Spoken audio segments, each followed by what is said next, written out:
don't you know? Banging our heads to the rhythm of the code. We don't care about dollars or the shiny blade. We're just holding to zero. It's our everything. Round tripping positions, that's how we roll. We won't make $1, won't sell a thing. We're the zero holders, our anthem we sing. Zero holders, our anthem we sing. Sing. Zero holders. Good morning, guys. I start most of my shows right now like apologizing for being late. Sorry. So sorry. Good morning, guys. Hang on. Got a little mess here. Dude, fun night last night. My daughter's birthday's next week. Hang on, shut up. We did Fright Fest. That is some lame shit, dude. There's like 20 people across the whole theme park that even come out and like do the scares, which are fun, but like, come on. Lame. Choina, good morning, man. Drop King, good morning. GM, DK, I think I'm going to give you guys a quick preview. Actually, hang on. DK, you know we're doing a CyberCon show starting this week. You guys want to see a quick preview of what that's going to look like screens? Henry will kill me if I do it, but I don't care. Hey, I love the Saturday shows, man. You know, talking market and NFTs and, you know, whatever's the latest thing. And the latest thing right now is the freaking x402 meta. It's the x402 meta, and I got a lot of thoughts and feels about it. And I put out a tweet this morning. I think everybody's getting worked on it. I think everybody's getting worked on this meta, which is totally fine, by the way. I love it. But everybody's getting worked and shilled and like farmed on X, people trying to just get your attention. It's how it goes. It's actually good for the space, like energy here, but I want to make sure people understand what X402 actually is. And I know what it is because we've been building on X402 for, you know, maybe 2 months. I don't know exactly like the exact date we started, but we've been building right in the crypto slam AI swarm ecosystem for a couple months on X402. So we were already using it. Would I ever call us an X402 token? If I want to take advantage of the meta right now, hell yeah. But what are we doing? Also, it's awesome. Also, what are we doing? Also, it's cool. All right, hang on. Where's my layouts? There we go. Boom. Quickly, we're live on X, YouTube, Abstract, now on Abstract. Almost. And on PUMPFUN, let me fire it off over there. Tokens getting fucking brutalized over on PUMPFUN. We're gonna make that cook. I know it in my jelly beans. I know it. But we're gonna talk about X402. I want to make sure people know why it's being talked about the way it's being talked about, and like, does it matter? Should it be talked about like that? Is it a big deal? The answer to a lot of that is yes. It's a really big deal. It's a really, really, really big deal. X402 is a really big deal. Is it such a big deal that I'm kind of jumping ahead, but that CoinGecko should be making an X402 meta? I'm sorry, category.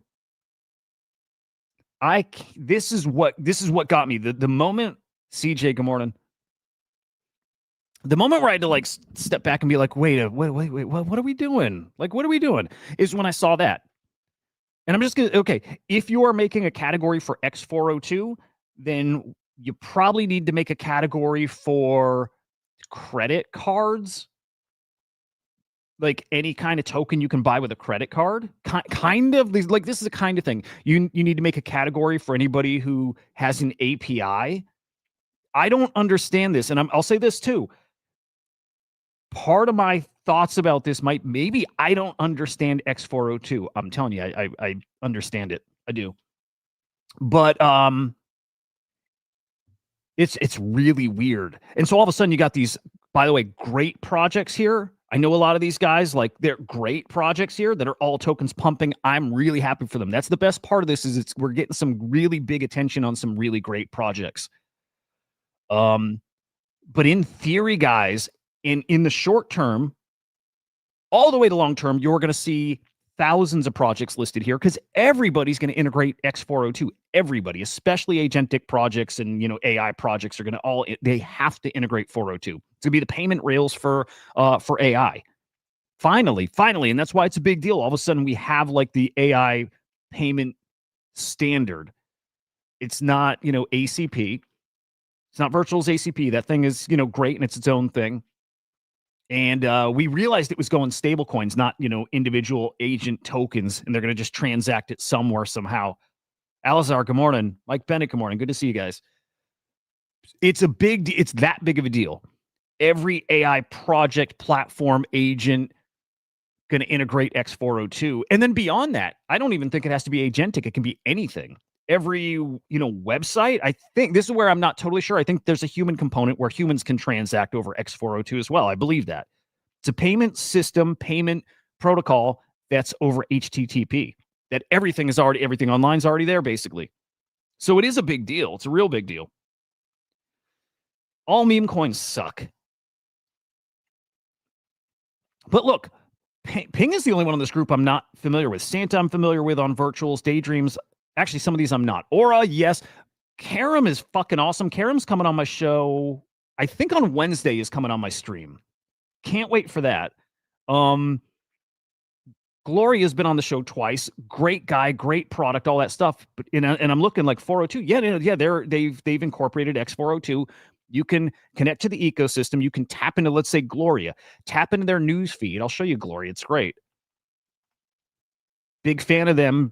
We're friends. We're doing some collabing. News, right? It's aggregated news. So then you start thinking X402 token. What do you mean? It's an X402 project. Well, you can tap into their like API and you can make a payment to tap into this over X402. That's what it is. There's probably more, but that's what it is. I want to make sure people understand what X402 is and what it is not. It's not like it's not an offering. You're not a project or a token who's offering up X402. You're a project who can get paid over X402. It's kind of that simple. And I think it's like such an easy thing. I think very quickly everyone's going to wrap their head around what X402 is, and they're going to be like, oh, all right. They'll be exactly where I'm at, which is, I'll show you. I made a tweet. I shared what I thought this was. Check it. It's a big, I want to make sure, because if I sound fuddy about it, if I'm fuddy about it, I want to make sure people understand. I think it's a really big fucking deal, like a massive deal. This is one of the biggest things to happen in AI or for AI. Since last year when the AI thing exploded, this is a milestone moment for AI. It's a thing that I think helps us get to where we thought we were going to go, the agentic economy. It's a big part of that. It's that big of a deal. But I think very quickly people will wrap their heads around like what it really means. And I think we'll end up thinking that at least like the frenzy now is great, but buying a token because it's X402, I think we're going to start going, oh, that was kind of silly. It was kind of silly. But and maybe I'm wrong. Maybe I still don't understand something about this. That's possible. But this is what I think. When I say you're getting farmed with the X402 meta, not the guys who are tweeting out good information about X402. There's a lot of guys tweeting out great info about X402. And projects tweeting about how it's incorporated in their ecosystem. The silly stuff is guys shilling tickers and meme coins. And I saw the first NFT minted over X402. That kind of stuff, silly. It's fun. Yeah. It's fun. But it's silly. And I think people are going to wrap their heads around this. Tweeted this morning. I don't tweet hardly ever. And like, it takes a lot for me to tweet. In fact, actually, the less I think about something, the easier it is for me to tweet. Normally, I'd be like, let me type up a thoughtful fucking thing about this. And I'm like, no, fuck it. I'm passionate about this. It was really easy to do this. So getting farmed with the X402 meta, again, just Twitter influencers who that's the hot topic. They've been dying for a new hot topic because it's so dead out there. Luckily, we got thrown a bone this week with CZ getting pardoned and the Peter Schiff gold thing and Thry Guy, like topics to talk about. But man, make no mistake, when people saw there's some energy behind X402, everybody full throttle X402. That's what's happening now, is all the influencers found a topic that's trendy and they can talk about it. I don't think they understand it. But there you go. Like I'm saying, it's a big deal. It's a big fucking deal. Payment rails for agents. that's really easy to integrate. That's a big part of this. I don't know what integrating Stripe means. I don't know what that looks like. That might be really easy too. A couple clicks, you're integrated. X402, very easy to integrate. Any project out there. Again, I don't even think it needs to be AI, agentic, whatever. You have a business online. I think you can integrate X402 and then let agents connect to it. X402 is a bone, exactly. Mike, I'm glad that's what you got out of this. Yeah. But payment rails, easy to integrate, integrated by everything, and fast. Very fast, you're going to start seeing these integrations. Very fast, you're going to start seeing these integrations. Game changing. Yes, it's the payment standard for agents. I think that's why it's such a big deal. I think that's ultimately what it's going to end up being. If you want to connect to an agent or an API anywhere and you want to make a payment to them, you don't need to use your credit card or this or that. You connect via X402. You do pay in stable coins. I wonder if you can do it with other cryptos. I think it's stablecoin only though. But yeah, it's just getting me like my timeline is all X402. All X402. Do you think buying Ping or the big one from X40 is Ping from like? I don't know Ping, by the way. I saw it on the category. Do you think buying Ping or the big ones from X402 is a viable play? See, Alizar, maybe we're kind of back to the initial point. Like from X402 is where I'm stuck because to me the statement doesn't make sense. It's like you're still just buying a project who's then getting paid over X402. Well, then the question is, who's paying them? Who are their partners? Their partners now have an easier way to maybe make payments. And more than that, if you get a directory of projects who have, integrated X402, then maybe it's easy to discover other things, right? So to me, that's what it is. But then it's like, okay, well then what does that do for token price? Even though price is kind of a meme. But it's more like, okay, is that project now going to grow because they're using X402? I don't think by default they do. That's again why I think this is kind of silly. I'm glad you said that or asked that question, man, because that's the biggest, I don't know, the misconception out there that there's 402 plays out there. It's not like, think of this, Alizar. You're familiar with Swarm, right? Right. So it's perfect because I know because like our ecosystem, Swarm. Okay. Swarm works because I'll put it on screen because it is X402. We've applied to be listed here. Let me pull up our token. We 2x'd overnight because of the 402 meta. And because we're listed on Coinbase now. Pretty cool. All right, so here's our token. It's X402 in a way. Okay, so here's how it works, Alizar. This is an agent that's tapped into our data, right? The wallet DNA stuff. You get all these like on-chain, all this on-chain data intelligence, like smart money signals, all that stuff. Now, if you want to build an agent that's tapped into that same kind of data, you can connect to our ecosystem, MCP or API, and you can pay us over X402. That's what this is. That's what the X402 protocol is. Again, it's the payment rails. So there's not really X402 tokens. It's, can somebody get paid over X402? So that's why I'm bringing up the analogy of this. Okay, cool. You want to build a swarm and you want to tap into that same data and deliver the same product or a different one, different data set. Great, do it. Tap into our data through Slam AI, and you can pay us over X402.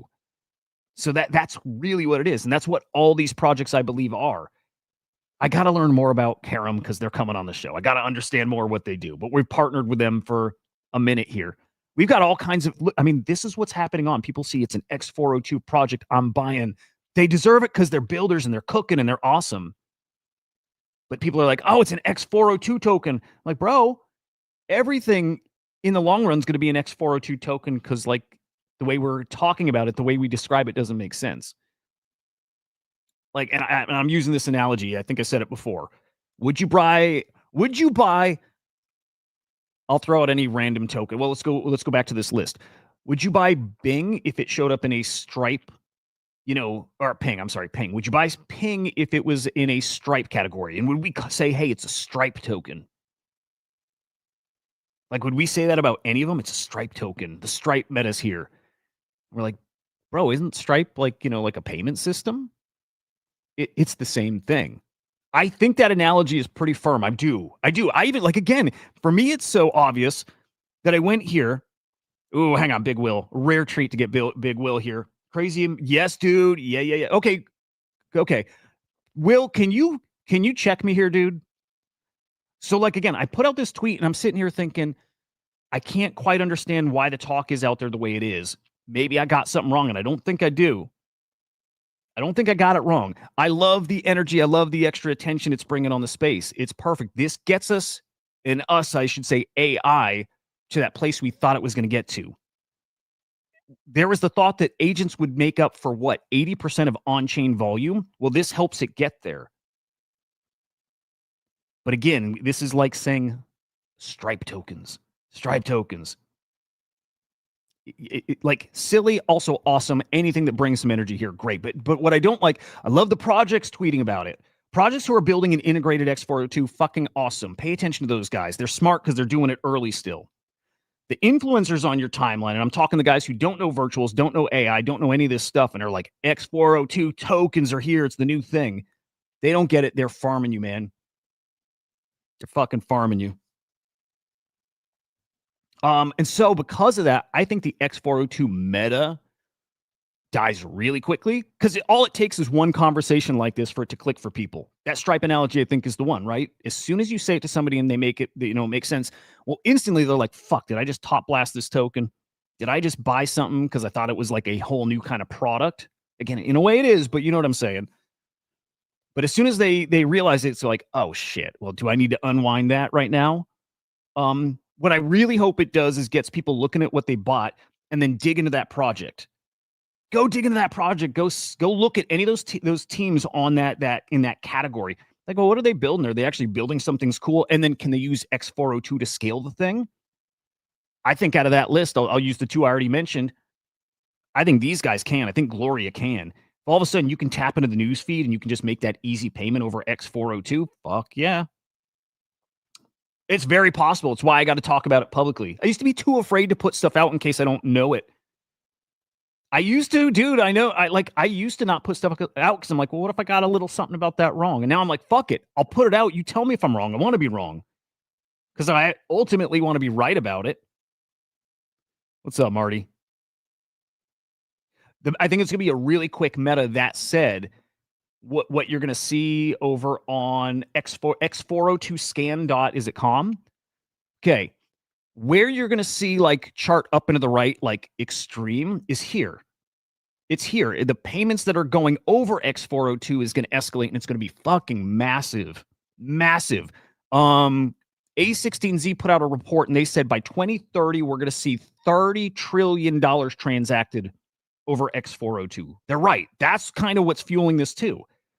That's fueling it too. But this goes back to that conversation of we already thought the agentic economy was going to be that big. We already thought it. We were hoping it happened through ACP. We were hoping everything came on chain and these agents were transacting and AI platforms plugged in, everything just transacting in ACP. That's it. That's going to be the thing. And now it's like, well, that's still going to happen, but all the transacting will be, right, the payments through x402. It is going to be that big. So yeah, number is going to keep going up. And yes, for some of the project tokens, because their product is awesome. But mostly you're just going to see this number go up because so many more people are going to tap into it and make it the primary way of getting paid. Get paid over x402. It's easier. You get the support of Coinbase. Even right now, I'll say this. A reason why people are pushing it so hard, even on the project side, is, look, if you tweet x402 about your project, there's that chance that Coinbase retweets you or talks about you, or Base retweets your talks. There's a chance that big names, big guys here, it's their protocol, that are looking for people to use it. You might get a little boost out of those guys. So that's part of what's driving all the talk about it too. Get on their radar. They're going to support people building on this because it's theirs. They want people using it. It's so overloaded right now. I can't even get it to load. It's getting hammered. This is like the hottest site on the internet today. So we'll keep a look at this. Transactions went up 2,500%. I don't know if this is past 24 hours. Yeah, past 24 hours. Please do. I'm telling you, it's silly and also incredible. Like, this is awesome. Somebody launched I almost bought this yesterday, man.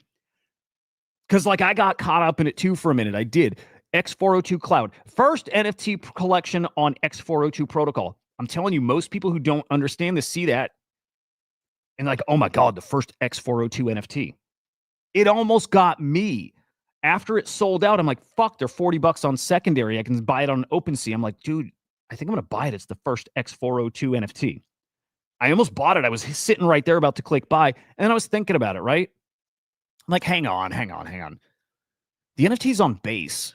So it's a base NFT. And I'm like, so hang on. The X402 part is, I'm like, okay, they got paid over X402. I'm like, okay, they got paid over X4. It's like saying we launched an NFT collection. We're the first one ever to be purchased with a credit card. Does it matter? And I'm saying this matters for something else. Does it matter for you as this speculative thing that's going to be like historic? No, dude, fucking no. Actually, I hope it is, but no. That's where I finally sat back because I was explaining it to somebody else too. It's confusion. We were chatting yesterday. I'm like, should we buy it? Is this an opportunity? And I'm like, dude, again, it's they got paid. They got paid over it. Is anybody even gonna know? Like, I'm curious, even if I go to OpenSea, if I look at the mint and I follow and explore, is the mint on chain? That's the stuff I don't quite know yet, right? But I don't know. Okay, now here's another fuddy take on it, and I actually don't quite agree with this. X402 is this cycle's Pandora, the ERC 404. I get what he's saying. If he's saying it's going to be here and gone, yeah, I'm with him. This will probably die off faster. I like the ERC 404 tech though. Like, I still love it. I think we fucked up. We never realized like how big that could be. I think that could be big still. I always thought getting Jack Butcher minting an ERC 404 collection could be huge because he just gamifies shit and he's brilliant. Jack Butcher 404 collection would be incredible. But X402 is not going to go away. ERC 404 kind of did go away. I wish it didn't. Actually, I think ERC 404 would be interesting in an NFT collection. I'm sorry, an AI collection. Hold the token, hold so much you get an NFT. Maybe the NFT gates some functionality on a site. I think that'd be wild. I think that'd be so cool.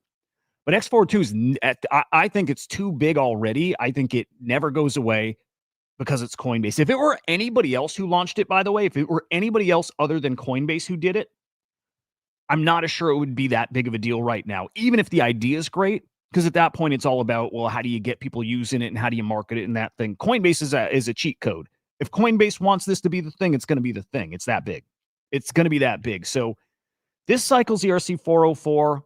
Again, I kind of get the spirit of it, is in people speculating on tokens and whatever is going to come and go that quickly. But 402 is here to stay, and it's a big deal, and it's huge for projects who are building. I wonder how long the effect lasts, though. Like, I'm gonna watch these tokens. I want to see how long it lasts for these guys. I love seeing them pump. Again, they all deserve it because they're all building. But I wonder how long that lasts. And I'm just curious how quick that list grows. And I'm refreshing because I know our token's going to show up there at some point. But I don't know. I want to show a little more about what it is. There's a couple of good threads on 402. I think they can break it down, still better than I have. This is crazy, though. We can't even see. Yeah, we can't even get this to load. By the way, the part that's not loading, I do think is like a big old X factor here, like really special. The fact that it has, I don't know. I mean, in a way, I'm looking at this like as a hub to explore, to discover like projects who have integrated X402. I think that's awesome, man. If you can find people like new partners through this, great. Like, awesome. Yeah, like who's transacting? All sellers. So these guys, what? All addresses that have received X402 transfers. $150,000 in the past 24 hours. Whatever this one is.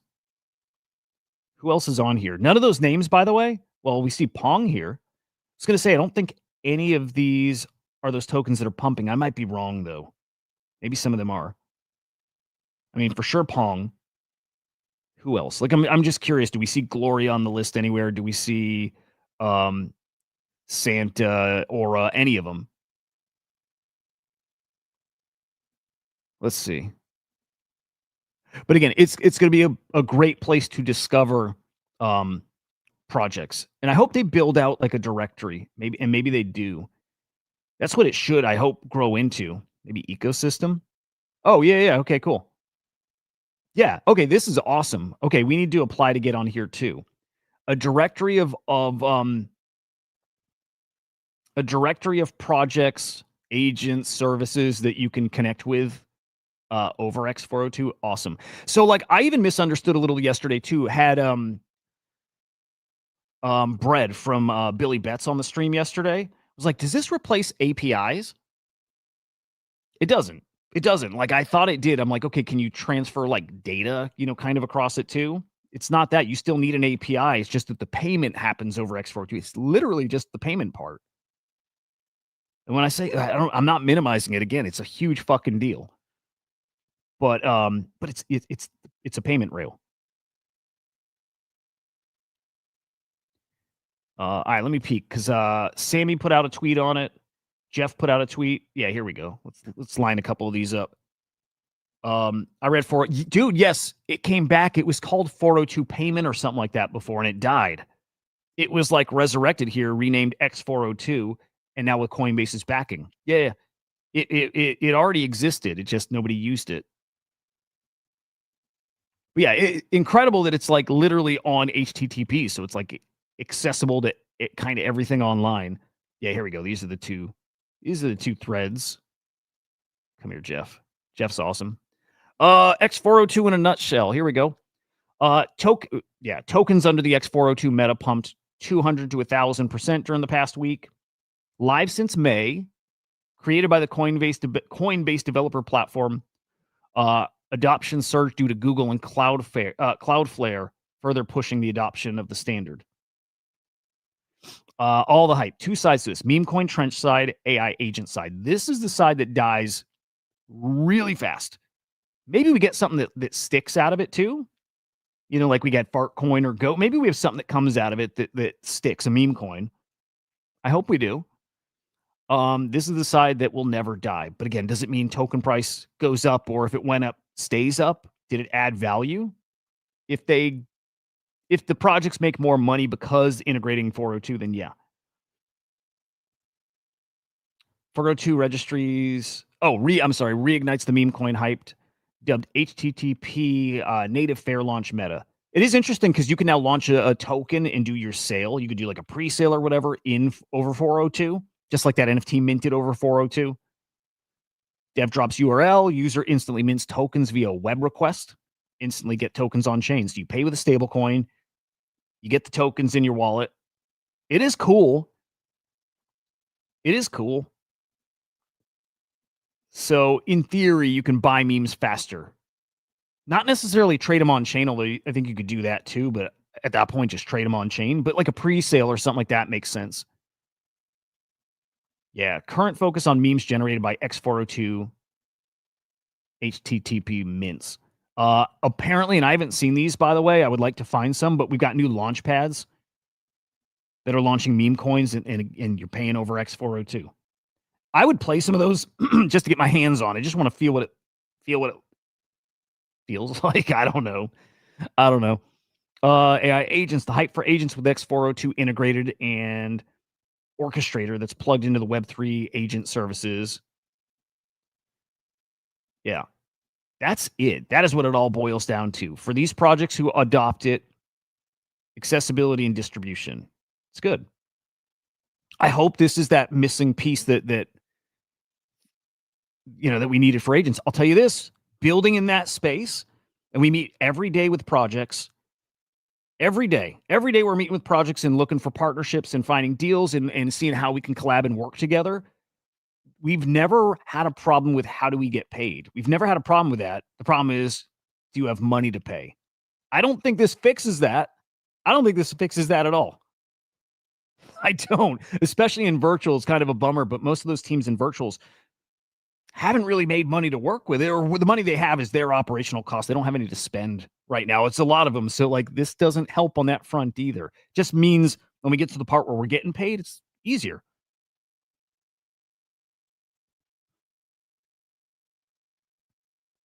Orchestrator teams like Santa on Virtuals, Karam.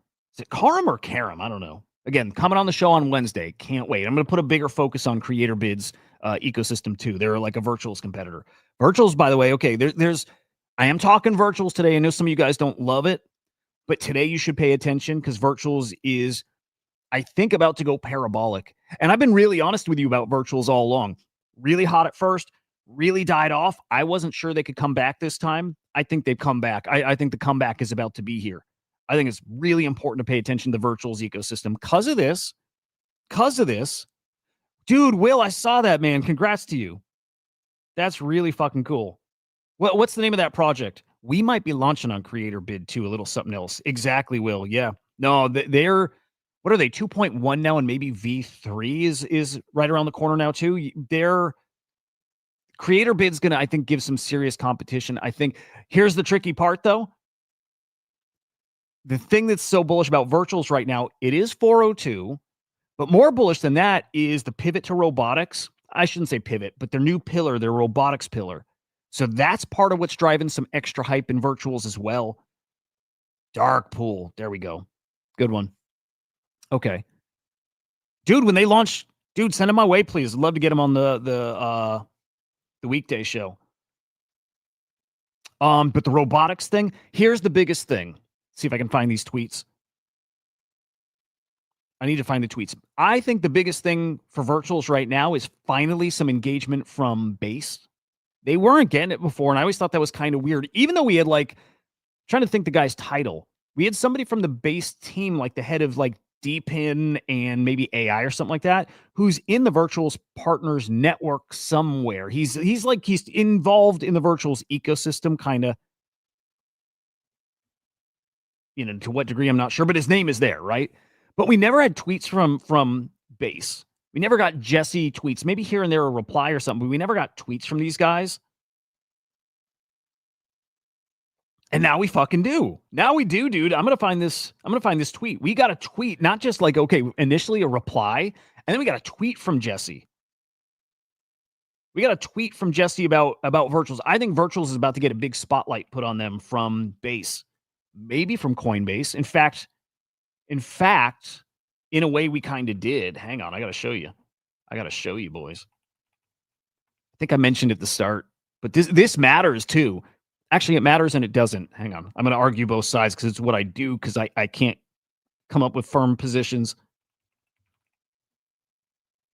Okay, on Coinbase right now, literally right now on Coinbase, you can buy the Swarm token.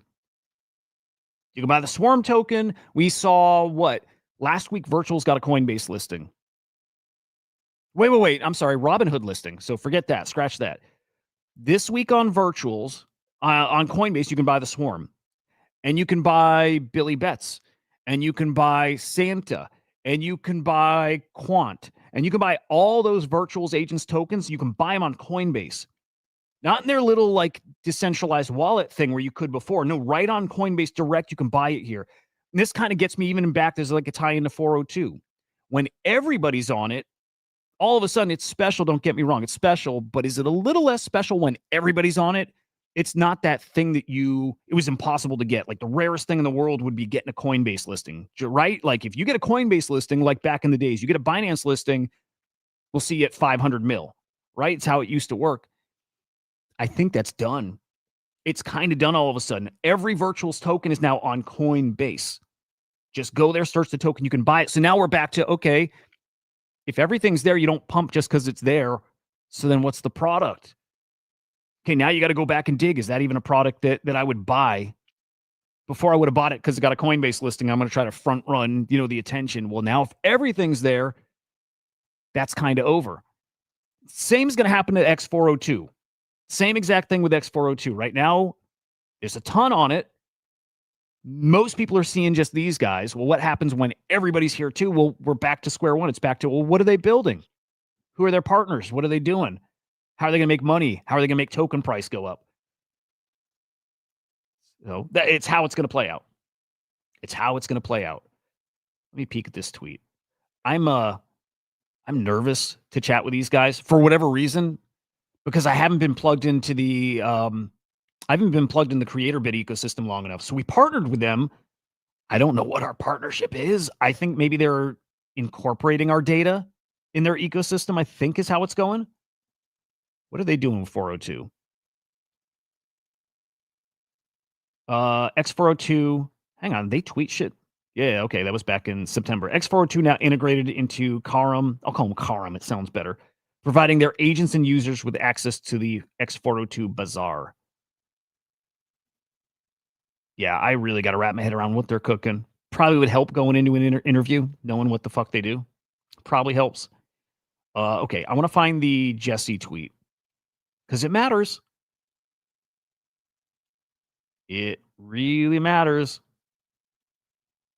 Was like a big missing piece, like a big old missing piece. There we go. Well, okay, here's one of them. Okay. This was a reply. Okay, first off, this was the reply.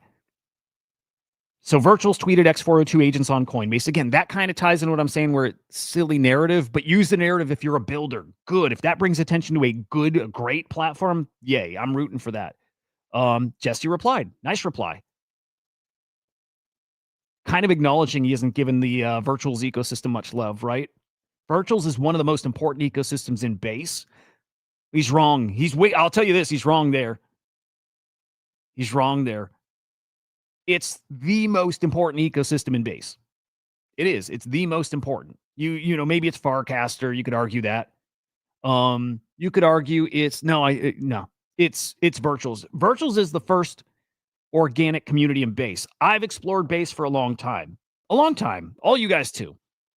And we never had like an organic community there. There was never a product that built up the organic community that you were excited for. You hung out with them. You made friends. You made money together. It didn't exist, man. It didn't exist.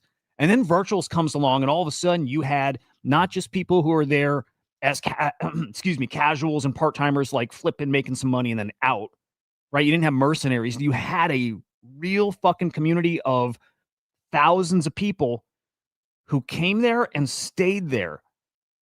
Man, it's the biggest, best thing that's happened on Base to date. It's not enough, by the way. Like, Base can't thrive with just one of those ecosystems, and luckily that's starting to happen more and more. But Virtuals is the most OG, hardcore community that Base has seen to date. It's the most important thing happening on Base, period. And I don't think they get enough attention for that. Thankfully, Jesse's starting to show more love. But he went further than that, too. I'm going to find it. It might take me a minute because this motherfucker tweets so much. And I like him. And I want to fight people.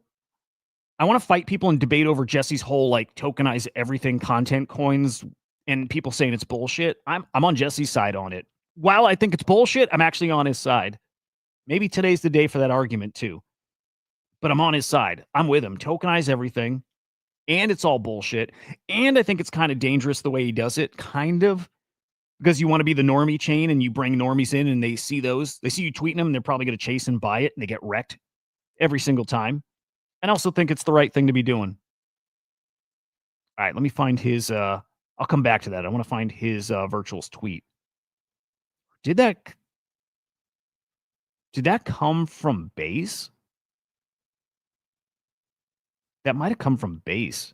I don't think it did, but maybe.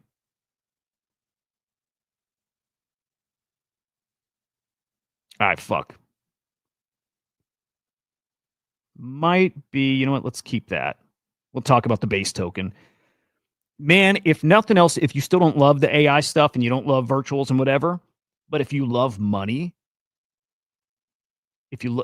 I'm just real quick, and then I'll come back. If you love money, you should still be playing Virtuals because there's money to be made there. And I think a big week or two of money making is coming like now, like this next week. I think you can make a lot of money on Virtuals. But also we're hoping that if you trade on chain on Base, that maybe you get a Base token stimmy when it's Base token time. When that happens, it's expected to be a $34 billion token. Are we talking like a top 10? Let me see here. We talking like a top 10 token? Oh wait, let's get out of there. Top 15, top 20. I should know this shit. Yeah, we're talking a top 10 token. Yep, would be the number 8 token by market cap if it's valued there. And I do think that's how it's going to play out. And I think that if you're trading on chain and them showing love to virtuals, I have a feeling a decent airdrop is going to be targeted to, I'll just say the virtuals community. I'll say that just to get you guys over. But people trading on base. And if you're in virtuals, you're probably trading on base a lot. What's up, Hoods? Good morning, man. Karam are like the ACP of all agents, or the ACP for agent ecosystem, not just for. Okay, love it. Love it. Okay, cool. Okay, so let me double check. I'm so disorganized. I hate it. Okay, Lambert. Okay, Tuesday. Lambert's coming on the show Tuesday, not Wednesday. All right, so there we go. Okay, dude. Okay, Monday, 2 guests. I'll just tell you the lineup for next week. Monday, I have ShopX coming on the show, and then CEO Jeff coming on the show. That's Monday. Lambert with Karam coming on Tuesday. Wednesday is Tatum, who are also fucking awesome. That's going to be an awesome show. Who's Thursday? We're going to run it back with Predict Base. They didn't make it on the show yesterday. I think they overslept, but Predict Base is coming back, or coming on the show, I think Friday, and then maybe Thursday, just keep open so we can just do our thing. We can just vibe for the hour. Shit, maybe I'm not going to find the tweet, man. Hang on, let me peek at comments. The Yank, what's up, man? By the way, I got spooked by that Taproot Wizards tweet like for 5 seconds, and then I realized what it was. Pretty awesome. Pretty fucking awesome. Oh, dude, I want to show off the Kong's layout, but I think Henry will kill me if I do it. Yeah, shit. Well, just so you know. Oh, yeah. Just so you know, I'll even share it here. I think most of you guys know I have a new stream coming. I think it's on Wednesday. It might be Thursday, but official CyberKong's show. Streamed on the CyberKong's account. What do you guys got? Like 350,000 followers there? We'll be streaming it there. We'll be streaming it on Twitch. Oh, you know what? I can't do it, and I'll tell you why. It's going to show the logo and the name, and I want that to be, that's not my announcement to make. That's got to be Henry's announcement to make. But the name's fucking hilarious. I love it. I would do it if the logo weren't right there, but you would see it and then kind of kills the announcement. But it'll be big. And I'm going to put so much love on the virtuals ecosystem on the show, starting even with Predict Base. Like, I think we're going to open up the show with a market that we make on Predict Base. So kick off the show with a market, and we'll buy some so there's actually money to be, made on it. And then let the Kongs community go wild, trading up some kind of market bid, whatever. And I think we'll have the support of Predict Base as well. Maybe they throw 500, $1,000 in there too. Meaning if you bet, you win. And then I told Henry, like, dude, what you can do is, I think we can get a list from Predict Base about the losers and the winners of the market. You could go give away a Genkai or a Baby Kong or whatever to one of those sides to incentivize people to go trade the market. I want to see people just gambling and winning during the show. It's just make it fun, just engaging. So I'm like, dude, Henry, what if you say the losing side, anybody who took the losing side of that bet gets entered in a raffle to win a Baby Kong?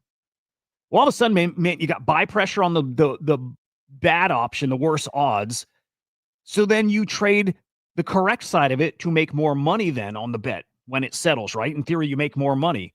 So you get a nice little tug of war. I hope it gets out of whack, and I hope we see a lot of wins out of it. We're going to play with it, but I think that's coming, and we get to show the whole Kong's ecosystem a great virtuals product, Predict Base. So that's coming Wednesday or Thursday. It's going to be around like 1 or noon Eastern time. But coming this week, and it's going to be pretty fucking sweet. We're putting a lot of work into it. Bullish Bearish is coming back. Bullish Bearish coming back. We'll have a Bullish Bearish segment. It's not, you might not feel that it's very Kongish because the Kongs is not going to be the focus of it. We'll do a Kongs community spotlight too, like big wins, big alpha calls, big community updates, like what's going on in your guys' world, quick local product updates. But then it's on to covering hot topics, news, getting big guests on. Dude, we got a guest coming on who I'm trying to think of all the guests I've had on. Are they bigger than my biggest guest? I'm trying to think because I've had some big ones on. It's really big. It's one that I probably wouldn't have gotten on my own. We got a really big guest that's coming in the first like 2-ish weeks. That's like the power of Henry and CyberCongs. We're gonna get some killer guests. And again, I'm gonna get like I want somebody like Nick to come on. I want to help get like some virtuals guys, only because I believe in virtual still, right? I want to help get virtual guys some exposure, a little, in a different ecosystem. Okay, I don't know where the tweet is. Just trust me. Trust me. There was a tweet from Jesse. There's a tweet from Jesse showing virtuals. And Will, dude, you're welcome on. I don't know if you're doing the face stuff yet, but we'll get you on too if you want. Like at the very least, we want an episode that talks about the virtuals ecosystem because I want the Kongs community to make money. You know what I mean? So there we go. All right, let me go back to 402. I just want to get through like the what it is, but it doesn't take long because it's like great, but it's not like I don't think you could do a whole hour on x402 yet. You could do an hour talking about projects who are, using 402. Marty, we should make that happen too. The Marty, what do we call that? The Marty FUD hour. Something like that. That'd be cool, dude. You should. Although spaces, it's funny. It's like the grass is always greener thing. I do the video thing and I feel like it's, I don't want to say harder to get traction. It's not, because we get views, right? Like I'm happy with the views. I don't tweet. That's my big weakness. I don't tweet, and it's like, it's really hard to grow if you don't tweet. I got to fix that. But okay, point there was, I think all the time I'm like, it should be a Spaces, not a video show, right? So I'm like, Space is just different vibe, different energy, different kind of reach. So I don't know. Is X101 good? No, maybe, dude, maybe. This is where I'm trying to tell people, just be really careful of the 402 meta, because it's bigger than a meta. And I think anything that's riding it just to be a meme is not going to last long. So I'd be super careful. Doesn't mean you can't make a ton of money there. Hell, even Peter Schiff on Thread Guy this week. Yeah, we like to do face stuff here. You know what I'm talking about, Mike? Speaking of which, I think all my kids are gone tonight. I'm going to do some face stuff tonight. You know what I'm saying? Also, I think dude, okay, I've said this, right? I told you guys the next time my kids are all out of the house, I'm eating mushrooms. Like I haven't tripped in years. I think tonight's the night. I think I finally get to fucking go there. Finally. Like, it's been like 4 years. 4 years? It's been 4 years since I tripped. I think tonight's the night. I can't wait, dude. Look, either I come back tomorrow traumatized. I know. I do say it every night, and I can't because they're always here. Tonight I can go there. I microdose, right? But I think go there. And we'll stream it too. No, I'll go there. And I probably, dude. See, I'd never have an empty house. Probably bust out the DMT tonight too or something. Dude. I'm really, really fucking excited. So yeah, either tomorrow's show, I'm like shell shocked and I'm like traumatized, like I've seen the devil or some shit. Or what I really need is like what happened 4 years ago and like the enlightenment and like changed my life. Still to this day, changed my life. But I need that again. I need it. I need to go talk to the machine elves and get some perspective again, you know? And I'm trying to get the missus to do it with me. I don't think she will. She wants to, but she's a little like scared, which I get. Here we go. Meme trench hype will likely be short-lived because at the heart of it, they're just memes. And it's like with the projects. At the heart of it, it's a project. Are they great or are they not great? Token price will quickly reflect that. If you bought a token because it's X402 meta and come to find out it's not a great product, yikes. You might have fucked up. That said, I do think all the ones that got listed here are great.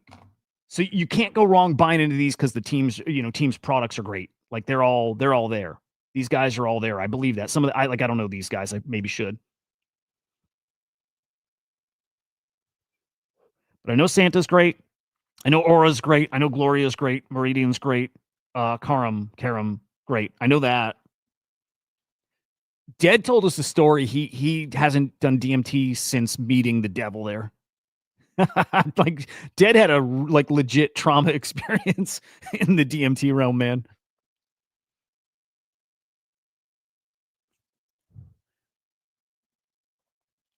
Which sucks, dude. I know it'll happen to me at some point. I'm yeah, whatever. What can you do? It's going to happen eventually. Agent side, however, is different. 402 adoption plus Google AP and Cloudflare global standardization plus ERC 8004 will enable the proliferation of Web3 native AI agent services. That is what we've needed.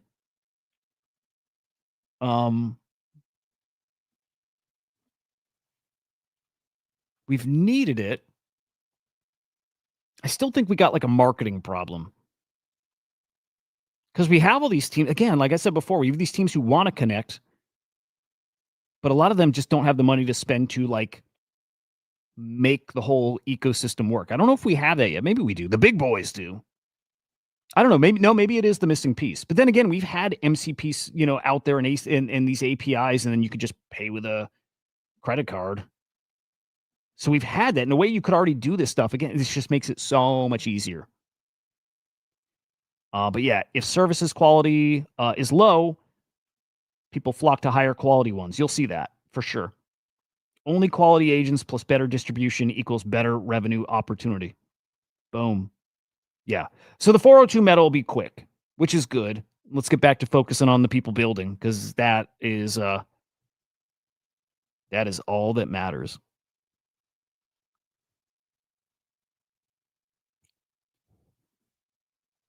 Need a little ego death hoods. I told myself, Mike, because it's scary. Every time you do it's scary. But I told myself when I was doing it, you get past the scary part and you get to like the nice part, right?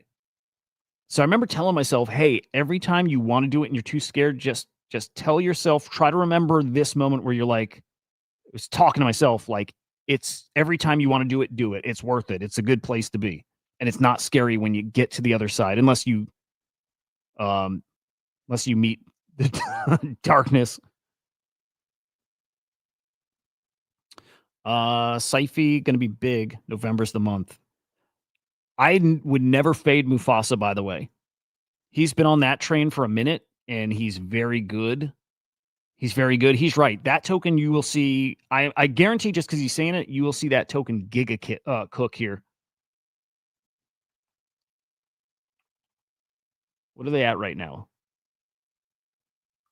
I also think, not just because I do some work with them guys, I also think PUMPFUN is going to 10x or more. I really believe that. What's our market cap here? Hang on, where was it? This thing's at 1.2 mil. All right, English. Let me check. Oh, thank you, sir. All right, let me play this. Oh, dude, this guy's so fucking funny. Let me play this real quick. We'll take the copyright strike. This guy's so fucking funny. I don't remember his name. I see him on like the Kill Tony thing. Try to get me to do mushrooms.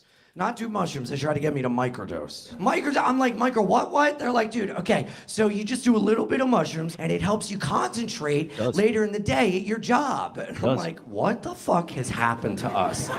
Are we really not doing enough mushrooms to see God? We're just doing enough so that we can be better at our job for the fucking man? Are you kidding me? That's horseshit. They're like, dude, if you do a little bit more than that, you can see sounds. I'm like, oh yeah, then how come you can't see that you sound like a fucking dickhead, okay? What the fuck? You're not supposed to do a little bit of mushrooms and go about your day so you can fucking excel at your standing desk at your fucking WeWork, okay? You're supposed to go to the woods, do your body weight in mushrooms, and come out a different fucking person. Yeah, that's right. It's a great take. It's a great fucking take, man. That's awesome. Dude, I remember too, like back before I worked, in the space here, just because he's talking about doing, working. Like, dude, all the like, I don't want to say all the top performers because that wouldn't be right, but like, so I used to work in IT, and when I'd go around and help and fix shit and go to people's desks, so many fucking people, Adderall, right? Adderall prescriptions sitting right on their desk. Like, everybody's taking performance enhancers, and if you're not, like, you're gonna get passed up on the promotion. Like, I mean it to a degree. That's actually true. Okay, then beyond that, so then I start, becoming friends with like much more successful people, right? We're talking, more like director and way above, right? Like C-level guys, and they're different, right? Like those C-level guys, they're built different. Well, I've learned now over the past few years, getting into like jam bandy kind of stuff, and me, dude, most of those really high performers are also like psychonauts. They are. I'm telling you, like, competition in the workforce is tricky because everybody's on drugs. And then, of course, coke and all that. Everybody's on drugs. It's true. It's true.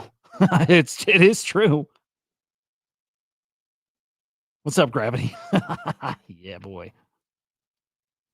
King Gizzard started a new tour, man. They got a new rave tour going on.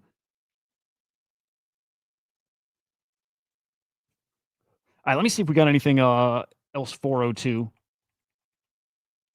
Let's do the Sammy tweet too. I don't know if we'll get anything new, but Sammy's the GOAT. So what is 402 protocol enables agents to make payments on chain? A16Z crypto state of I'm going to pull up that report too. I've never done coke. It scares me. The closest I've been to doing coke is like buying it for a friend. You guys, I told you guys my gang story. Scariest night of my life. Like literally the scariest night of my life. Coke in my balls kind of thing. I went to Chicago. Well, I'm in Chicago now, but didn't used to live here. Came to Chicago to go to a big music festival. We were just trying to get some bud, and my buddy wanted to get some coke. So we go down to this super sketchy area. I don't like Adderall. It makes me feel gross. But I was on Ritalin as a kid. That shit doesn't work the same for me. It makes me feel gross. It makes me like Adderall makes me tired. Makes me tired, and I feel like I wish I could describe it. I feel like I'm covered in green sludge. I don't know how to explain it, but I feel disgusting when I take Adderall. I used to take Adderall and a Roxy, and I'd crush them up together and then snort it. That was fun, but I don't like Adderall. Yeah, dude. I could never. I hated Adderall so much, and Ritalin would do it, but I hated it. Coke and alcohol, man. Yeah, we went to go get some. We had to go get some stuff, right? Because we just wanted to party. We go to a really sketchy area. I guess it's like a drug house. Like literally, a couple guys sitting out in the front of like an apartment building, and you just go and you give them their order. And so they yeah. So we get the order. They need to go somewhere to get it. So they said one of us needed to drive their dude to the place. And nobody wanted to because it was sketchy as fuck. And I'm just like so naive. I'm like, I'll do it, guy. Yeah, no, I'll do it. Like, I feel like everything's safe and everybody's, good and all that shit. So I'm like, no, I'll do it, man. So like I get in the car. We got a rental car. I get in the car with some fucking scary ass gangster. And he's like directing me all through this fucking hood, like where to go, where to turn, whatever. We pull up to some apartment building and we get the stuff. It was awesome. So he's like, put this under your balls. I'm like, fuck, this is wild. So I did. So I tuck them under my balls, little bag of coke. And I think we're heading home. And he's like walking me, he's like directing me to this like other place. We're still driving around. I'm lost. I don't know. I'm terrible with directions, even in my neighborhood. I'm that kind of guy, but some of you, like some people are just don't have a sense of like orientation, right? So like, and I've lived here 10 years. I don't know if we turn 3 streets, I'm lost. Like, I don't know north, south, east, west. I don't know. I don't know. My brain works different. And so he's taking me all through these alleys and everywhere, and I don't know where we are. I would never know how to get back to where we were. We were probably at that point 20 minutes away anyways. And he gets me going up to this other place. He gets out of the car. He climbs up the fire escape, goes in someone's window, And I'm just sitting there in an alley. We're not on a main road. We're like, we've pulled into like an alley kind of thing. And then he's just gone. I'm like, I don't know. Should I? I'm like, I don't even know what the fuck we're doing. And then eventually he comes flying back down the fire escape and he's pouring sweat. He's like pouring sweat. And he's like, get the fuck out of here, go. And so I do. I just fucking take off and I'm going, and he's not talking. He was talking like on the way there. At this point, he's not talking, like nothing. And he's breathing heavy and he's pouring sweat. I don't know what the fuck is going on. And then finally we're, I think, heading back home, right? Heading back to whatever. What's up, King? Good to see you, man. He's got a cool ass project he's working on. I'll show that in a minute. It was I thought I was going to die actually at some point. Okay, so then we're driving. He's not talking. It's super scary. Like, you know, like you've been in a bad situation where you just have a feeling like something's really bad. It was that. I was like, oh shit. I just had this feeling like I might die. That was it. So anyway, at some point he goes, stop the car, stop the fucking car. And I stopped the car. I'm like, oh, he's going to kill me. I'm like, I don't know why he would, but I just had an awful feel. Gets out of the car, runs across the street. There's some girl walking down the road. And we're still like kind of alleys and shit, right? Like super sketchy. Gets out of the car and he starts beating the shit out of this girl. He's got her like pinned up against a fence and he's like teeing off on her. And he's like, he's a big dude and he's beating the shit out of her. And like, but he's got her pinned up in a way that she couldn't fall over. Like he was pinning her up and just teeing off on her head. And like his door was still open right where he got out of in the passenger seat. And I'm just sitting there watching. I'm like, I should get out and help her. I think he'll kill me. I'm like, oh, would he kill me because I'm watching this happen? Because he was beating the fuck out of her. And so then I fucking took off. I took off and like, I remember the car door slamming because just the momentum of the car door slammed shut. I took off and now I'm scared to death that like my two other friends I was with are still back at that drug house, right? They're still back there. And they're calling me. They're like, hey, where are you at? These guys are wondering where the fuck you're at. And I'm trying to find my way back, but I have no sense of direction, no idea where to go. I'm just driving and turning corners and I have no idea. But now I think this guy, if he knew how to find me at that point, would kill me.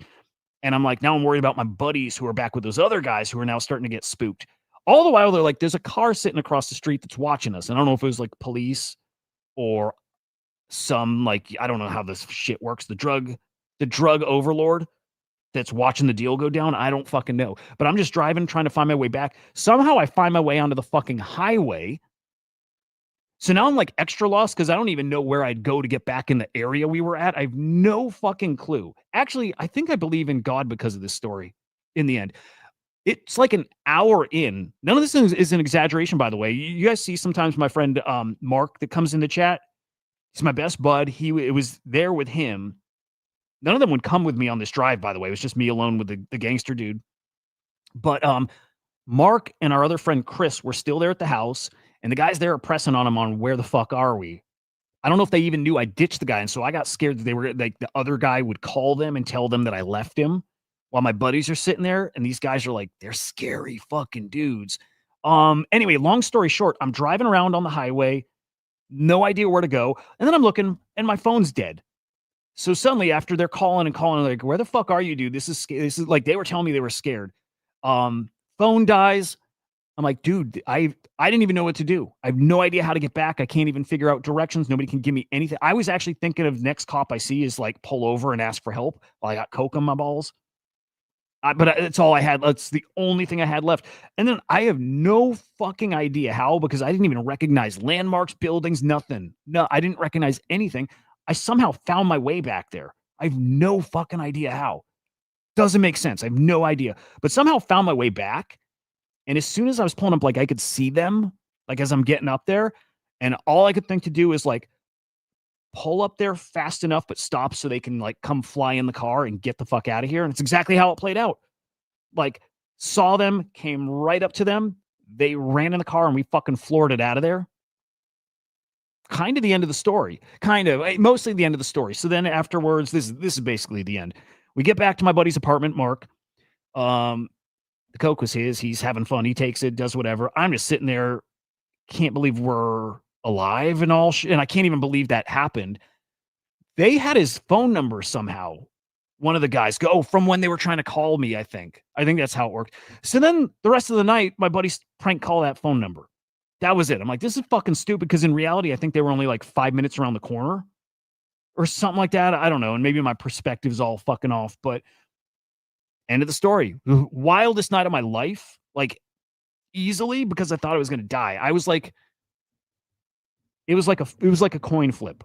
I really thought I'm like, I might actually die here. Like, I really thought that. It crossed my mind. Like, well, it didn't even cross my mind. It's all I thought about for like the second half. After he beat the shit out of that girl, and I realized, oh, when he climbed up that fire escape, he probably beat the fuck out of some dude or killed somebody. Oh yeah, this helps too. When we were on our way there, he told me he just gotten out of jail. Right? It was all of it was like adding up to be the scariest shit ever. Ended up being all good. Next night went to Alpine Valley, and awesome festival. It was Pearl Jam for their 20-year anniversary show, and it was Temple of the Dog. It was Queens of the Stone Age. It was the Strokes. It was a fucking awesome night. Day before wasn't awesome. That was not awesome. It's not awesome. Yeah, it was a good pivot from virtuals, huh? It was the scariest fucking night of my life. Like, not even close.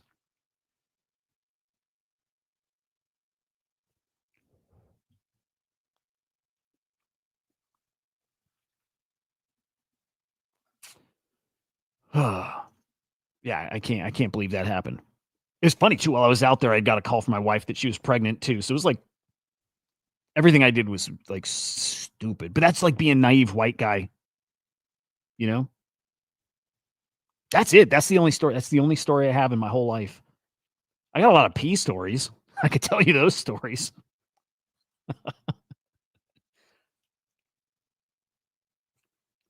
I could tell you the story when I killed a mosquito with cum. That's a story too. That's a weird one. That's a really weird one. I don't know if you want that one, but I got that story. God, I got some weird ass stories. I do. Sentry's great. Yeah. And by the way, and all of that, and didn't even do it. Didn't even do it. I should have. That should have been the way to end the night. I'm gonna keep that story. That's for me. I would have done okay. So now I got stories like that of when I was hooked on like oxys and shit. I did some stupid shit. Like I did stupid shit back then to get more, right? That was the worst version of me too. When I was hooked on painkillers, I would do anything to get them. Like I would steal from people. Like this to this day, this is like, yeah, it's one of those things that like I can't ever let go of. Like the bad shit I did to get painkillers and stuff was the worst. I'll spare you that, guys. Don't worry. Don't worry. I'll spare you. But it was the funniest fucking thing ever.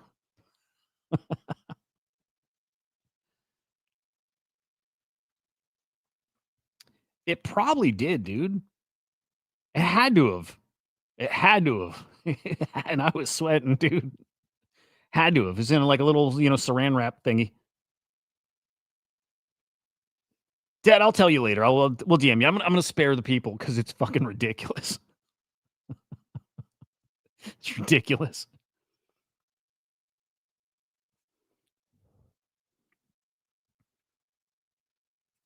But yeah, Sentry's awesome. Probably picks up on the robotics meta. I feel bad for any virtuals bros that are still left here, having to sit through that. Mute is awesome. But dude, yeah, I would steal from anybody. Anybody. I've like I could say almost like I've not broken into houses, but kinda. No, I guess technically yes. Like I was a shitty person when I was on that. Cause like, dude, you are not you when you're hooked on that stuff. You're not. You're a fucking piece of shit monster. When you're on that stuff, a monster. I like trying to do you have anything you guys have done where it's like so shameful? And even if you did it 20 years ago, to this day, the shame is as heavy as it was back then. Like, it's a thing that haunts me, like, still every day. Like, I think about it every day, the shit I did. And I also think I'm like, oh, dude, if I just apologize to this person, I'm like, I bet you that feeling goes away, but I can't even bring it up. Like, the shit I did, it's crazy. But it changes you. You turn into a complete scumbag. So, like, when I see criminals out there doing crazy ass shit, I get why they do it. I get it. that stuff puts you in a different place where like the only thing that matters is like, man, even if you don't need it, it's just your judgment's off. Your judgment's fucked. Like it breaks you. It makes you a, yeah, dude. Yeah. And I'm telling you, the thing that changed my life, because I've had, like, I was hooked on that stuff for decades, like, well, 10, 15 years. I started taking painkillers when I was like 17, right? Like, this is everybody's story too. Lived in Florida. All the kids got into the, you know, the one parent who had painkillers in their medicine cabinet. Game on from that point. Game on. Rest of my, you know, life, well, not life, but at that point, my everyday, my motivation was find more painkillers. That was it. Sucks, dude. And then it got to benzos and all that shit. I never shook that thing. I never shook that thing until mushrooms. And that was only 5 years ago. I was off painkillers by that point anyways, but I always would want them, right? And like that fiending for them was crazy. But mushrooms is the only thing that changed me where I'm like, oh, dude, I could never do it again. Like I can't, like rewired everything. But I used to be, after I get well, I'll go shopping. Yeah. But I used to be that guy that I would go doctor to doctor and get a script, and then I'd go to pharmacy, and then I worked it out so good, dude. Dude, English is so hard, but same, exactly. Yep, same. Cold turkey. The benzos, we've talked a bunch on the show. Cold turkey off benzos was like the hardest thing in my life, dude. That's hard. It's harder than painkillers. It is. I guarantee. I never did heroin, but I did like, you know, oxy and shit. Harder than getting off oxys was benzos. Not even close. Dude, okay, and I had it worked out. And I was hooked on a really shitty painkiller called Ultram, or hang on, there's another name for it. Ultram. The other name was, hang on, what was it?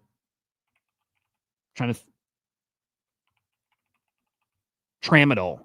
I was hooked on Tramadol, which has like a little antidepressant in it, apparently. So when you get off of it, it makes you crazy. I'll never share the crazy, because like the crazy that I've done, it's not shameful. It is, but it's like really fucking dark. And the 2 times I got off Tramadol, and I was doing like whatever's the max dose a day that you can do like safely, which is a lot. I did like 10 times. I did an amount. I don't know if any human has ever done as much Tramadol as I have. I did so much. I would get the extended. Here's what I would do. I would go, I'm sorry if you're tuning into this for crypto. We will get back to that.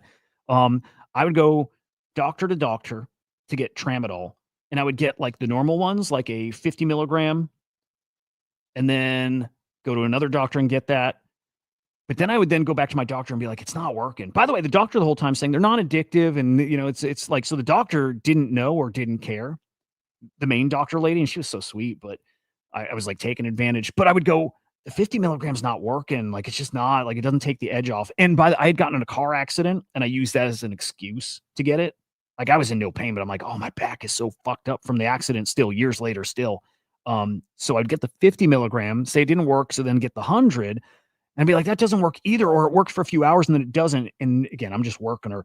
So then I would have a script for 50, and I would get hundreds at a time. And then I would get her to give me like an extended release on top of that. And the extended release for 200 milligram, I would just pop four or 5 of those. I'm trying to remember. 200 milligrams. So I would take like 1,000 milligrams or a gram, I guess, whatever. And I would chew them up, and they're so bitter. And they were so fucking bitter. And I would eat them, and it would fuck me up where I couldn't even see straight. And I would drive to work, and I'd work all day on this shit, and it made me so productive. But then when I got off that stuff, fried my fucking brain. I think less because the painkiller withdrawal, more like there was that antidepressant little thing in it that, as much as I was taking, was a lot. And there's like a much darker story of what I ended up doing when I got off twice. Both times, same thing, but like bad, fucking bad. We're talking like, I mean, you could probably imagine, but bad. Like tried to unalive, right? Like, but like kind of worse too. Like, it was pretty bad shit. What was it? There was something else with Tramadol. Worse than that was benzos. Dude. But very dark, very bad, very like destructive shit. Fucking awful for people around me because I was doing some like very probably hard to look at stuff. Like it was crazy. It was fucking crazy. And ultimately, I had the mushroom trip. At that point, wasn't on painkillers anymore. Said I was never going to do them again, but I probably would have at some point. That mushroom trip is what made it where I never wanted them again. And it's what got me cold turkey off benzos, which, because at the same time, I was taking a lot of that shit. Xanax and Ativan and clonazepam and, well, that is Ativan. Hang on.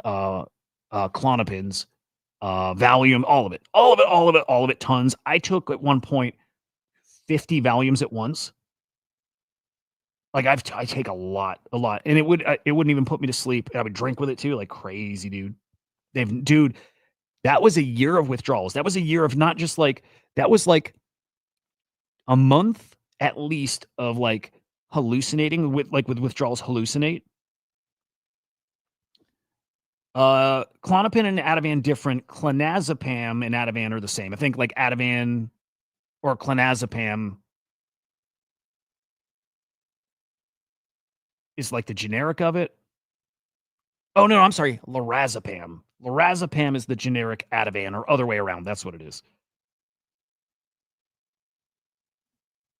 Thank you, dude. Yeah. Well, I'll say this. So I always bring it back to mushrooms. Always bring it back to that. It was a thing that I never did growing up. I never did mushrooms. Never. And then when I was, by the way, the worst of the thing was like when I remember when I was 33 is when like the crazy thing happened and was like game over. And then it was like on top of the game over, it was like horrible fucking like disturbing shit. And it wasn't until I was like, I think like 38. It was 2020 is when I tried DMT for the first time. Heard about it on Joe Rogan, wanted to try psychedelics. And I ended up making it. I learned how to make it, which is a blast. It was so fun. I love that. I like doing different cool shit. And I like processes. And I just like to learn. So I learned how to make DMT. And I tried it. And that was like life-changing in a way. Like, I learned that God is real. And like not in a hippy-dippy way. It's just in a way that I was thoughtful with it. I'm like, oh, dude, there is a whole other thing happening here in life that we can't see. And, it's like, if you've ever done that, it's not making you're hallucinating, but your brain is sharp. It's as sharp as if you woke up fresh, went for a 3-mile run, had a cup of coffee. And so you're sharp and very with it. And like the blood's flowing like that. It's that, but in like a very different universe. And so you think through it and you're like, is that real? Is that not? You're like, I know that's not real, but also this concept, this thing I'm looking at, whatever, you're like, that's real. In a different world, that's real. And so like that made me believe there was a God. But it wasn't until a little after where I tried mushrooms for the first time and actually had that psychedelic experience. Still the only time I tripped. And that changed my life, where I actually understood why nothing matters, but also why like the thing that matters is just being good. Right. I remember leaving that experience being like, the only thing you should be doing in life is making sure, like, well, it's a couple things. You shouldn't be like a negative force to anybody. And that needs to be a thing that drives you. You can't be a burden to people. You can't be like a negative energy source. It was basically, you can't do bad, but I understood why you can't, because like nothing else is so important that it's worth your efforts to do that. And also their time to have to deal with that kind of energy. I'm like, your goal for the rest of your life is not being bad. But then more than that, just understanding what mattered and why it was so important to like love people and show them that and tell them that. And it gave me perspective of like, I'm like, I don't care if I have no job and I'm homeless or whatever. I think I'll always be happy, because like, at that point finally understood, what matters and what, our kind of place in the universe, in the big picture. And it just kind of all clicks. And even now, years removed, I don't remember the whys, right? I don't remember the whys and what I thought of during that time that convinced me of that. I don't remember the details of it, which is why I want to go back. Right. But I remember the message too. I just remember the message and I believe the message. Like it changed me. And that was the time. From then on, no benzos, right? Cold turkey off it, year of hell. And so like to English's point, we find that. Choina, have a great day, man. There it is. Month of hell. Couldn't eat. You can't sleep. You're sweating. Your heart's racing. Like different kind of racing too. Like you're like it's unbearable. It was lucky it happened during COVID because I could do it at home. Didn't have to worry about going public. Like this is a thing. If you can't get off that stuff unless you do a rehab, if you have a job, you can't do. It's impossible. But I was lucky and was able to do it at home. And then not sleeping was perfect for crypto at that time when you had to be here 24/7. And I'm like, great, I'm not sleeping anyways. But like panic attacks. And it actually, funny enough, now that I think about it, back then, because the mushroom thing really made the anxiety gone, it was gone because I didn't care about anything in a good way. Nothing could hurt me in a way, like impact me. So like anxiety was kind of gone. I would get anxious, like the symptoms of it, but it didn't freak me out. But it was a month of, it was probably months of no sleeping and not being able to eat. Dude, I got down to, it was crazy. Probably like I'm skinny, right? I got down to probably 120 pounds, which is crazy. Like fucking crazy. There's old videos of me, like right from when I was working in the space, and I'm like deathly skinny. It was bad, but I couldn't sleep. Sometimes couldn't think straight. Noises I couldn't be around. They would be like they were so loud, and I would hear like static and shit. And like would have to like if there's noise downstairs and kids fighting and stuff, I'd have to go upstairs and shit. Like I would have to like lock myself away. It was and the hallucinations were crazy, dude. Great. Like you literally, I never saw stuff, but I heard stuff. I would get auditory hallucinations, like walk into the garage and I heard the garage door closing, but it wasn't. And that was happening like everywhere. I would get visual stuff, like stuff would look wavy, but that was the extent of it. But like 1 to 3 months of that. And then it was still a year of physical stuff, like the sleep and the eating and the sweating and the like general, like the physical anxiousness and shit and all that stuff. 5'9", not tall, but that was really skinny, like got really skinny. But yeah, dude, it's a fucking nightmare. That shit is a nightmare. Hey, painkillers are awesome. Don't do them, but they're awesome. Don't do benzos. Even if you need them, don't do them. Don't do them. There's a trade-off. It's literally out of anything that's a Band-Aid, and of course the painkiller's a Band-Aid. Dude, I was like, it was not good. I was so glad I didn't have to go in public because it was so embarrassing. But painkiller's a Band-Aid, but I understand why you need them. Anxiety stuff, and I can understand somebody who's had like trauma. I learned so much. I learned that I had all this like weird ass, like crazy shit from childhood that to me was normal. And this is everybody, right? This is not a me. Everybody has this shit. But I realized there was so much stuff that happened that I was like, that's just normal. Like families have crazy shit that happens. It's just part of like, and I'm like, oh, and it was pretty fucking crazy, right? Like there was some crazy shit that I just, to me was normal. But benzos is a Band-Aid on a thing that if it helps you get through right now, good. I get why you might need it, but whatever it is you're running from and that's making you feel that way, that you got to take a benzos, it's going to come back when you stop, and it's going to come back worse. It's like the definition of kicking the can down the road. It's like, I don't think anybody should be on benzos. It also, like, my memory is shot, and it's because of that. I have massive, like major life events that I don't remember because I was always on benzos, even when I wasn't abusing them, taking one Valium or one Xanax or whatever. I don't remember the day. So there's like these milestone moments in my life that I don't remember. My wife will be like, hey, remember when we did this and this person was there and then with this, and I'm like, don't remember. That sounds like it's made up. Don't remember that shit. And I have like, again, that was like, man, almost 20, let's say like 15 years of that. And there's huge chunks I don't remember. And then even now, so maybe it's a getting older thing, right? I'm a little older. I'm 44. So part of it's age. But I think a lot of like my memory being not great anymore. And I used to pride myself on how like sharp I was and I could remember everything. And now I can't. Yeah. Oh, dude, sucks, right? And like important things. Like I remember my wedding, but I remember it because I have pictures of it. I don't remember being there. Stuff like that. Like I have, like I know what it was like, but I don't remember it. I don't remember any conversations. I don't remember this shit. It sucks, dude.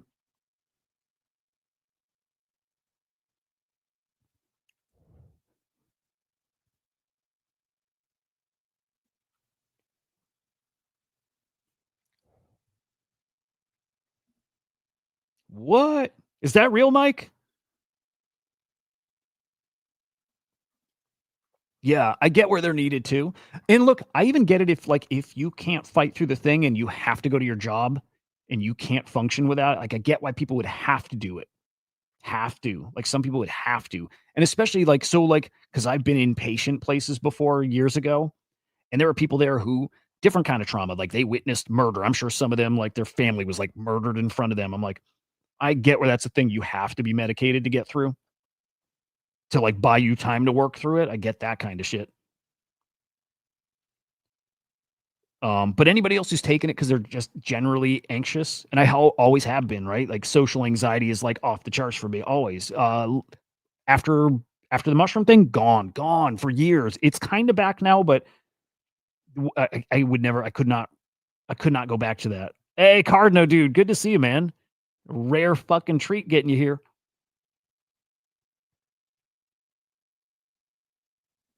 See, isn't that crazy? That's how it works. You can have a year out of your life that's just gone. You know it's there again. The pictures like help put you back in that place. But if you any specifics from it, it's like could have been somebody else. Could be a made up story. Fucking no idea. Part of me doesn't regret any of it either because it was fun. And I'll tell you, like in the past, I remember this. This is funny. 2 years ago, my New Year's resolution was to start doing drugs again because life just got kind of boring. I do. I don't. What is it? I don't crave it. I miss it because I just miss like how fun it was, and that's a getting older thing. Things are just not fun in the same way. Like I'm more content than ever, and like life is more enjoyable than ever, but nothing's fun if that makes sense. I have fun like winning, like gambling and winning. That's fun, but like things are just not fun in the same way. So I'm like, drugs are fun, but yeah, mostly don't do them and stay away from them. For like, yeah. Oh, and I don't know if I consider the psychedelics drugs. However, whatever category you got to put them in, great, like all good. But like, don't do like narcotics or fucking bullshit. They're awful. And but dude, do psychedelics. Do psychedelics, please. As somebody who's like at points scared of doing anything, psychedelics have to be done. Have to. They will change. I don't know how somebody could take them and their life not be changed.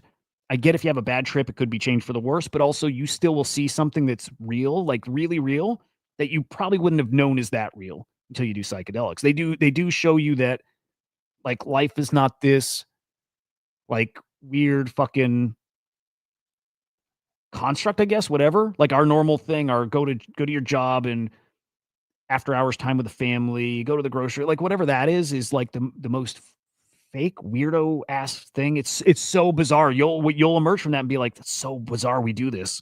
It's so weird we do. I get why we do it, but it's so weird we do that. So it's almost like when you get out of that, you get to look at that as like, okay, well, I'll participate. I'm part of it. Happy to do it. I get why we do it, but also I'm here for a different reason. I'm here to just be here. I'm here to just be here. And again, just be good and feel good and, feel like it sounds corny, but like love. That was the thing. It connected me to that. Funny. I even saw maybe last point about all this. The cool thing, and it was like, obviously I was tripping and it was all in my head, but I like saw this weird, like, I almost saw like an umbilical cord coming out of me. It was weird. This was the mushroom thing. And I could see it like in my house connected to my family. And I could see where like, it was like sounds so fucking retarded saying it out loud, but it was like the love flow kind of, but I could see, and at this point, like family was like, we were having a rough stretch. A lot of people were during COVID, but I could see like some of those like flows were like very bright and vibrant and some were not. I'm like, got to work on that. Got to work on that. Not enough love flow there or something like that. Right. That's just kind of what I remember from it. But I remember, definitely when you trip, you see how everything's connected. And that was kind of, speaking of that. Now, DMT, I saw stuff was connected in a different way. That was wild. That was wild. Like literally, I was looking at my desk and you can see the desk like vibrating, but I could see how like the air waves, whatever, how the desk was vibrating to me and I was vibrating to it. And I was just seeing how, that corny thing people say everything's connected. You could see how it was all connected. You're like, oh, we're part of the same, like, room full of molecules. Like we're entwined. It's weird. It's weird shit, but you could see it. And it made sense then. And me not in that altered state now, it still makes sense to me. Couldn't explain it in a way that makes sense, but it made sense then. It still does. It's fun shit. There is another dimension for sure. There is. Off that stuff for so long now.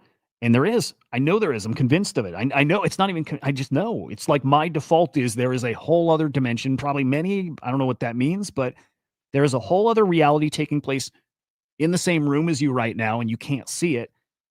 And when you do some of those things, you know, your brain frequencies scramble a bit and you can see it. You can see it. It's wild and it's there and you talk to it and you're not having a fucked up, like drug fueled conversation. You're having a real conversation with the thing that's there. It's wild, wild, wild, wild.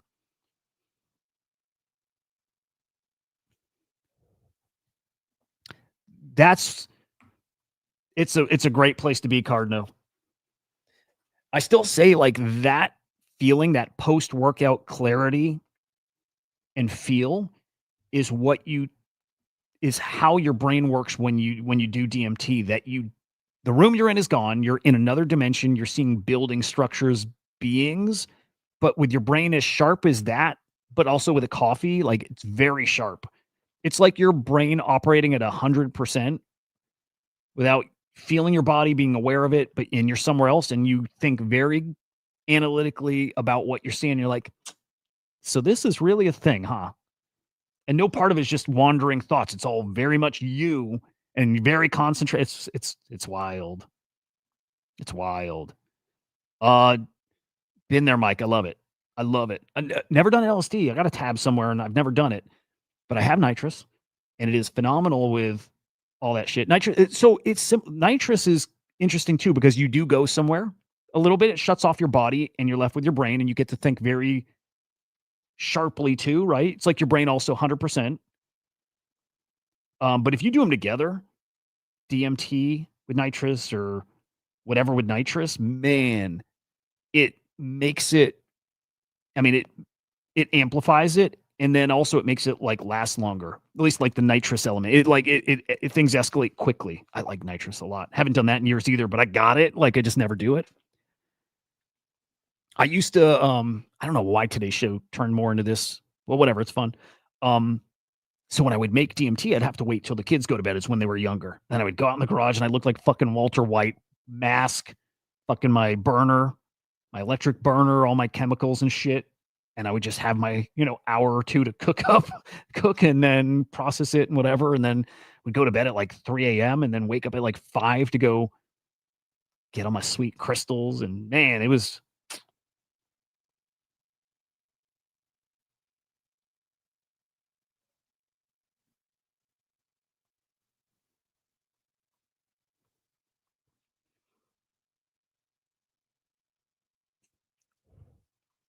Did I say it right?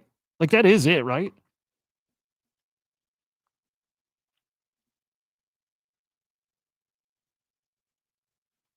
But the workout shit's unreal. I want to be a runner though. Like I want to get that runner's high thing. I do treadmill every day, but like I never do like extended. I would love to, should just do it, but I'd love to run like 20, 30 miles and just be like in that fucking runner's high. If that's how it works. That's like it's a good place to be.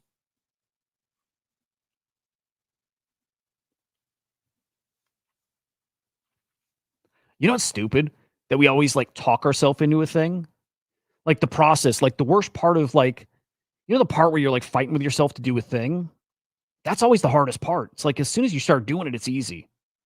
It's like, and I tell myself this a lot. It's the talking to myself thing. I'm like, okay, but if you want to do the thing, literally get your ass up right now and just do the thing. And then all of a sudden you're doing it. Like it's that easy. Anything you want to do is that easy. Like literally just start doing it right this second. Not like tomorrow I'm going to start doing this and I'm going to do that. And I'm going to start like, it's like literally get up right now and just do it. That's how you get into it. You just do it. That's it. That's a good way to put it, dude. It's that inertia. And it feels bad. It like weighs you down. That whole time where you're stuck, feel like you got to psych yourself up and do it. And like, it's like, no. The psyching yourself up is what you're doing right now. You don't have to like have a plan to psych yourself. You're doing it now. And that's the hard, shitty part. It's really hard to break through that. And it's like, it's so easy. It's like, just go do it right this second.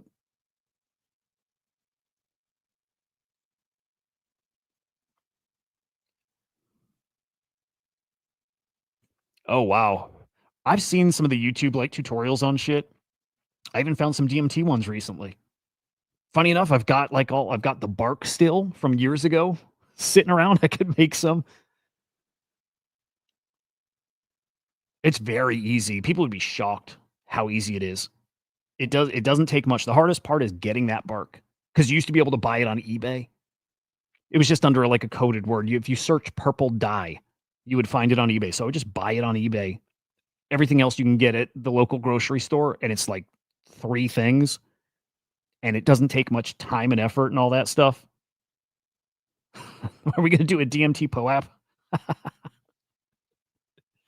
I even got a notebook somewhere with the instructions, and I probably didn't do it the best, like most like efficient way, but it worked, dude. It worked. We were cooking. Literally, I was Walter White for a year. It was fucking awesome. I miss that shit. But again, that's why I keep like, I still look forward to a bit. Yeah, dude. Yeah. Yeah. Everybody should try it, dude. Everybody should try it. Like when my kids are older, I'm going to suggest they do it. I am. I mean, I believe it. I believe it that much. I think it's that important that everybody tries, even if it's not DMT, mushrooms, like trying something that just lets you see what's also out there. But yeah, I keep looking forward to when like house is empty. I'll be so sad when that happens too. But I'm also like, when that happens, I'm going to be back into that stuff for sure. But I am gonna tell them they should, because I imagine they're gonna drink, right? I'm gonna be like, how about skip the drinks, head into the DMT realm with me. The weird thing too is, after I tripped, for the next like probably few months, every time I smoked weed, which I don't smoke, I haven't smoked now in years. I'll do gummies, like, and I just even microdose that. But every time I smoked, I tripped. It was weird, like, and not like trip, but I saw it was way more intense and way more like psychedelic effects. It got my brain wired in such a weird, like really good way. Like I've told you guys before too, I played guitar so fucking well for the next like 6 months or whatever.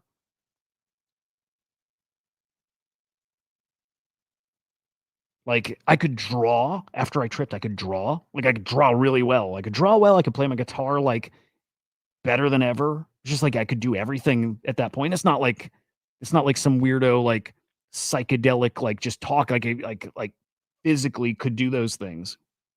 And then that totally faded away. I'm back to normie me. Which is a huge fucking bummer, you know?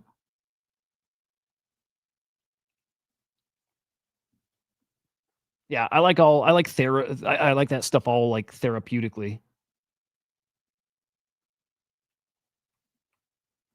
All right, let's go explore the cryptos. Let's do a little more of that.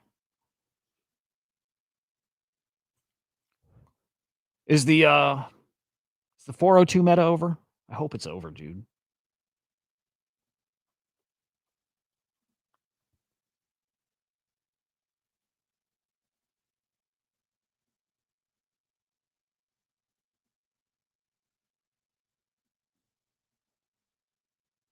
What's that? Bulls over Bears. I like this guy. Enter the virtuals ecosystem midway through Genesis season 2. I'm gonna move from virtuals, by the way, guys. We spent enough there. Once Genesis died down and changes were made, I question whether things would be the same. Okay, hang on.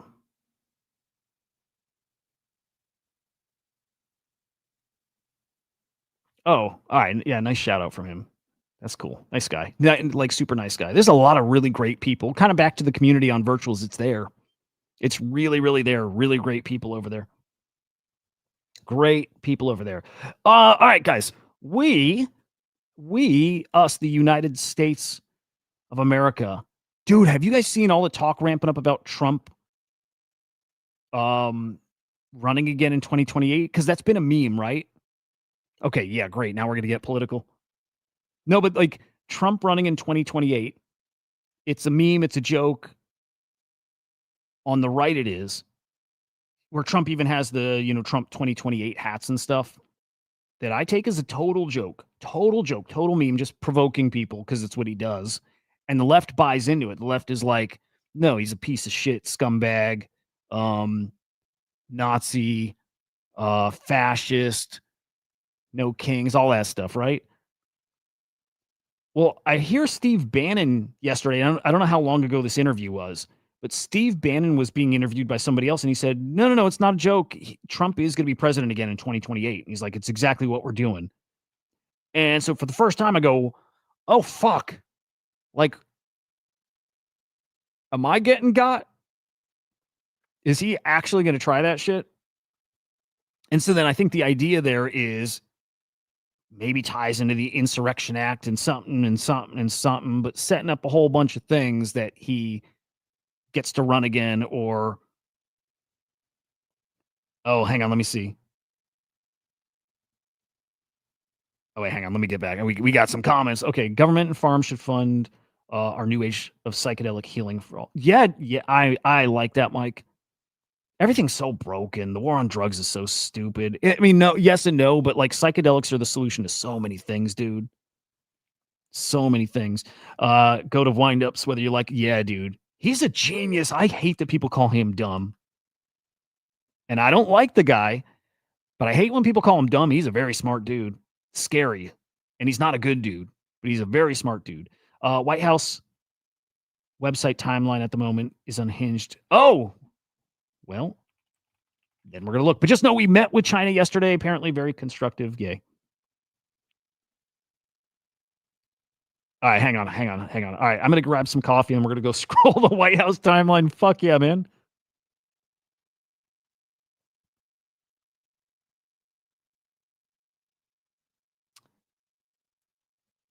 Hoods, I think we need to eat some mushrooms together, okay?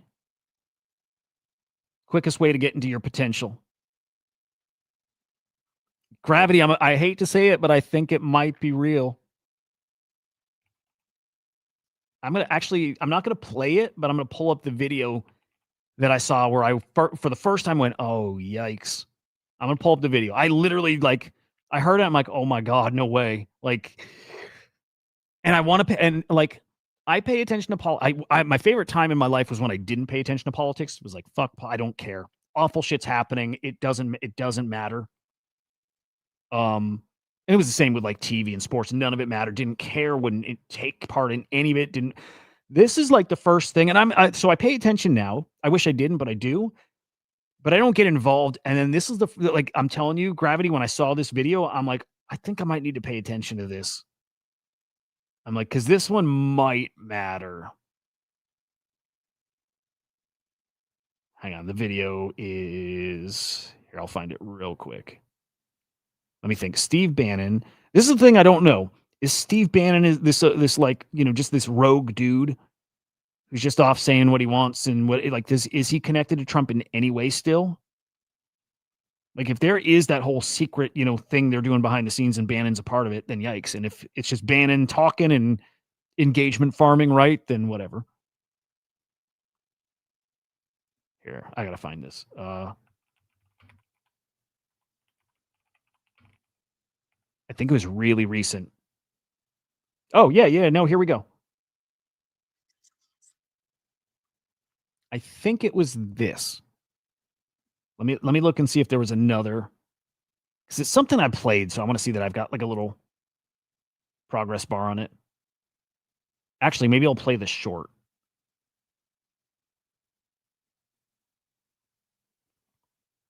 Oh, it might have been. It's probably this from the Young Turks, who I like a lot.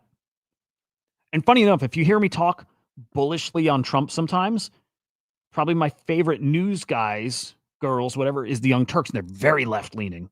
And I don't agree with a lot of what they say, probably most of it, but I like them a lot. That's my, I think I'm a little all over the place, but I think more people should be. Okay. Cardno, where'd you send a link?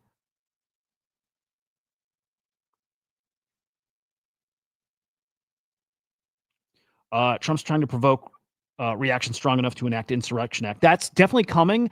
Part of what they said too, they said just this week, this is really happening. They are training to deploy like more troops, like I think everywhere. There was something very specific said this week, and it was it was at a press conference like 2 days ago with Pete Hegseth, whatever, and they said they are doing it. Oh, all right. Thank you. All right, let me grab some caffeine and then let's scroll the White House timeline. Just because I did title this 402, I'll leave the 402 tweet up and make sure people know. Oh, by the way, Lurky's launching on virtuals in the next week, guys. This is going to cook. This is actually going to cook. So just be aware. Just be aware. There's big launches coming up. There is going to be money to make this week on virtuals, and you get the airdrops if you use their butler. So anyway. Where's my tweet? Lurky's so awesome. I need to get us integrated. But hear me, Will, check this out. So like, we've got the wallet DNA stuff, and as we're building it out and shit, I'm like, this stuff belongs with Mindshare, which we did with Arbus, right? But I'm like, we need to get Kato as a partner, because it's like Mindshare works, but it also doesn't work because you get everybody who dumps the token. And then the fix is if you put on like the reputation thing and you target that to people who are holders, because usually that means that's people who are interested in products and are going to stick around and on blah, blah, blah. Like, we need Lurky. Lurky needs us. Lurky needs the Mindshare data to tie that to X accounts and then start running these Mindshare campaigns targeted again to people getting eyeballs there, but also those eyeballs, those people who get eyeballs like you will, that their holders are great quality holders. That's the magic right there. I think that's the game-changing InfoFi Mindshare platform, is the thing that puts the two together. All of a sudden, you know who are the people who get Mindshare that matter, not just the guys who are loud and they know how to play the algo, but the guys who can do that, but also their holder base is intelligent and they buy good tokens and they hold good tokens. That's fucking magic, dude. And I think we could do that with Lurky. We've already talked multiple times, and I don't know what's happening exactly, but like,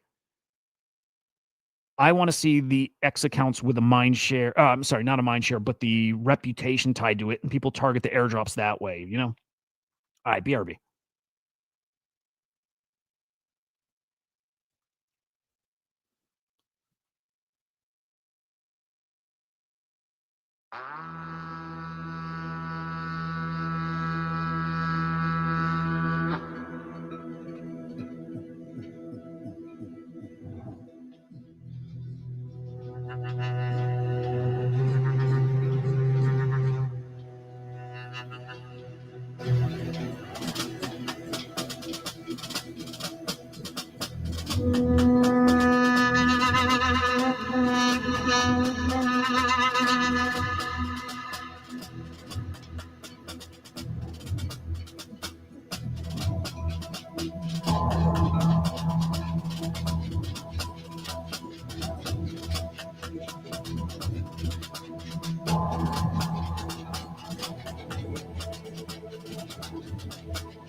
All right, that was quick. Coffee brewing.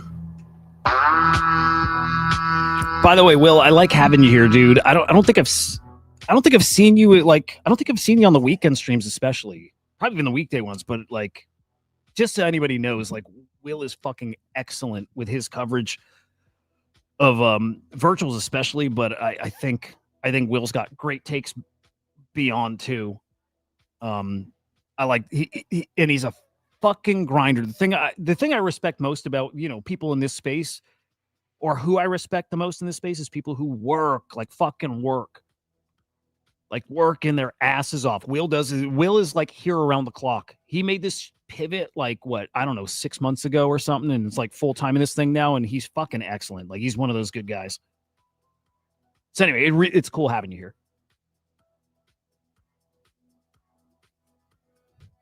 You get to that point where it's hard, right? You the extra hours come from sacrificing sleep, right? That's the only place you can get them. And I played that game, and I what is it? I fucking I slept 2 hours a night, and I did that 2 to 4 hours a night, and I did that for 2 to 3 years, and then I finally, like, because I'm, again, a little older, so I got to the point where I couldn't, like, took, like, physical toll. Like, all day, my muscles were burning, like, just on fucking fire. My muscles were, like, on fucking fire, and then I couldn't think straight. Actually, I got to a point where I couldn't see straight. I couldn't even focus my eyes. I'm like, all right, you actually got to start sleeping.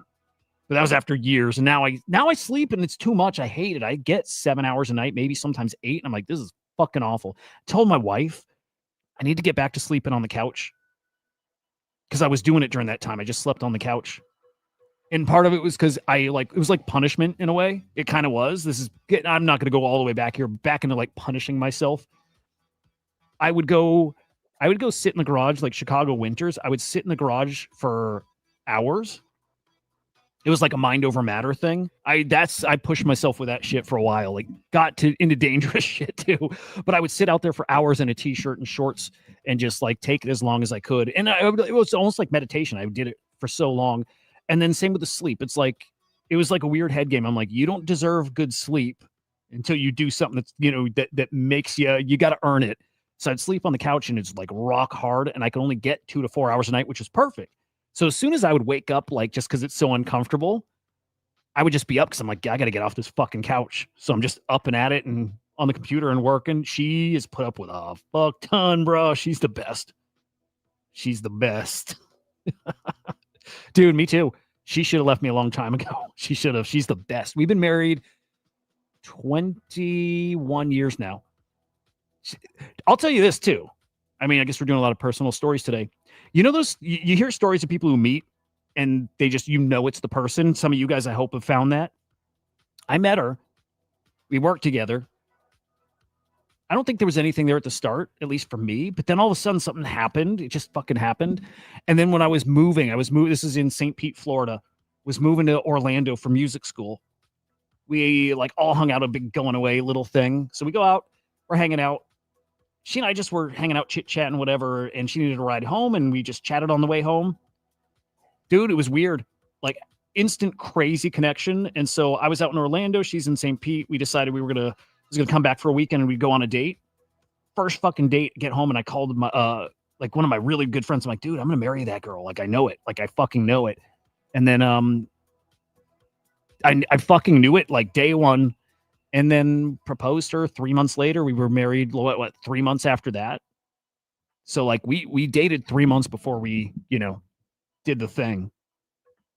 It was pretty cool. But it's like, that happens, like, there's just some people, they find that thing, you just know. But yeah, 21 years now, 3 kids. It's fucking awesome. And not to say there weren't crazy fucking hard times during COVID for a lot of people. Real challenging when you're stuck with each other and everything in a room basically for years. But I can't believe it either, dude. I can't. She's awesome. Oh, I got so many stories still too. Again, we'll save some for later, but her dad's in prison. He killed people. It's a fucking cool story. It's a cool ass story. We could get to that one at some point. He's crazy. All right, we're doing the White House. Yeah, the White House thing. All right, let's go look at the White House timeline. Man, we got so many cool stories. I'll have to break into my dad. There's a story. There's a crazy ass story. Nobody gives a shit about this, but crazy ass story that I can't even probably tell here because, like, not everybody in my family knows it. And it's a thing that, like, to the foundation would shake the family. Hey, all right. Hey, let's do wait, hang on. Cardinal, did you DM me? The timeline on the site. Oh, thank you, man. Leo, quick review on 4. I'll do this a couple times, guys. Quick 402 review again, just because I titled it that, like an asshole. Engagement farming, kind of. Not really. We talked about it, but 402, everybody's making a big deal of it. They should make a big deal of it. It is a big deal for projects who are looking to, like, what's the word? Increase their revenue. Find more customers. It's a payment rail. It's a payment rail. It's payment rails for crypto projects. Well, anybody. It's anybody. But get paid in, like, stablecoin USDC over HTTP. So, like, the basically the protocol of the web. Very, very cool. People telling you it's a 402 meme coin, blah, blah, blah. It's a meme coin. It is the 402 meta is not going to look like what people are talking about it today. Yes, exactly. On the speculative side, Leo, it's stupid. On the projects building, growing, bullish. All right, there we go. I'm 44. Fucking 44, bro. Getting up there, dude. One of the motivating things, you know, again, with the psychedelic thing, I'm like, dude, you got 10 years left to be in pretty good, you know, good fucking energy shape, whatever. 20 years to be like left in, you know, good times. And then after that, you're fucked. You got 20 years to make it.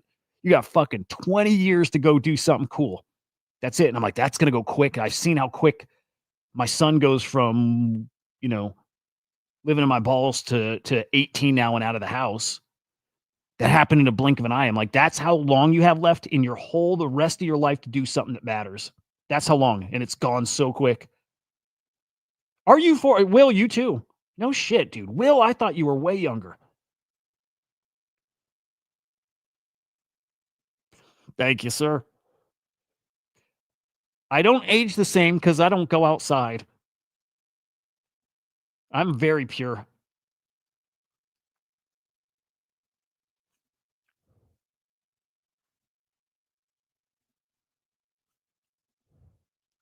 Okay, I got the link. All right, here we go.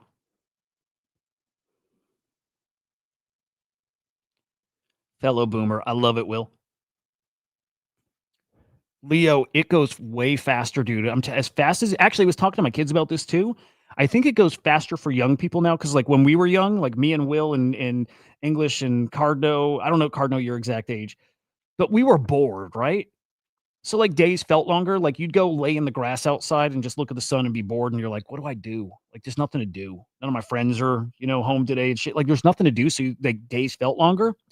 And now, because kids always got their phone, their day flies. They always got something to their day. So for kids, imagine this, man. For kids, time is flying in a way it didn't for us. It's moving really like my kids always say, I can't believe the year's done. I can't believe it's November or October. Like that didn't happen when I was a kid. I don't remember that. Everything felt like a year. Like a month felt like a year back then. Now, for them, it's the opposite.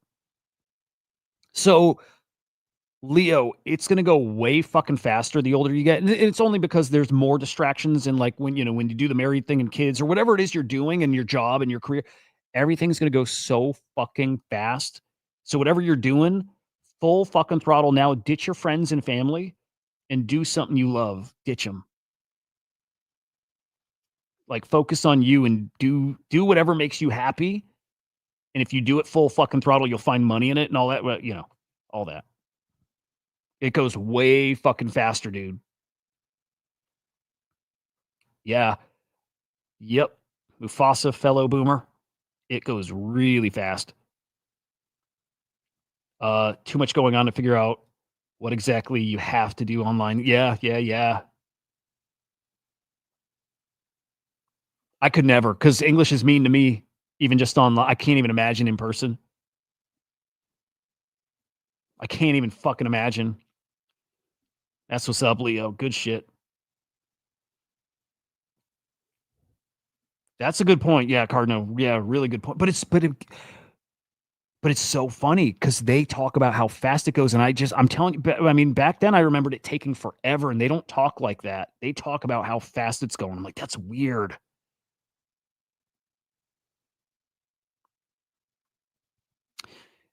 So Leo, that's one of the things with age, I realized I was overthinking what makes me happy.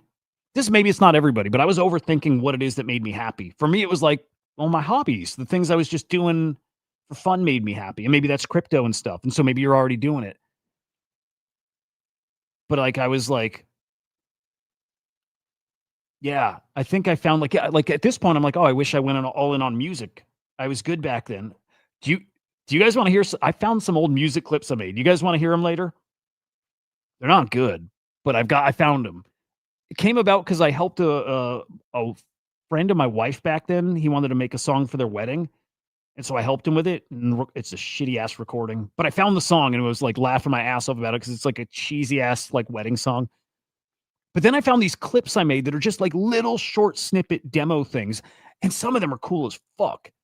Some of them I'm like, God damn it, why didn't I do that? Not that they're like virtuoso shit, but I'm like, dude, that was the thing you should have stuck with and gotten amazing at.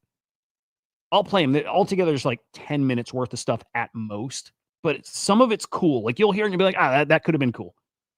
All right, I'll play that. Let's do the White House thing. Also, very soon we got 3i Atlas, quick 3i Atlas update. Quick 3i Atlas. I'm like procrastinating here. 3i Atlas apparently,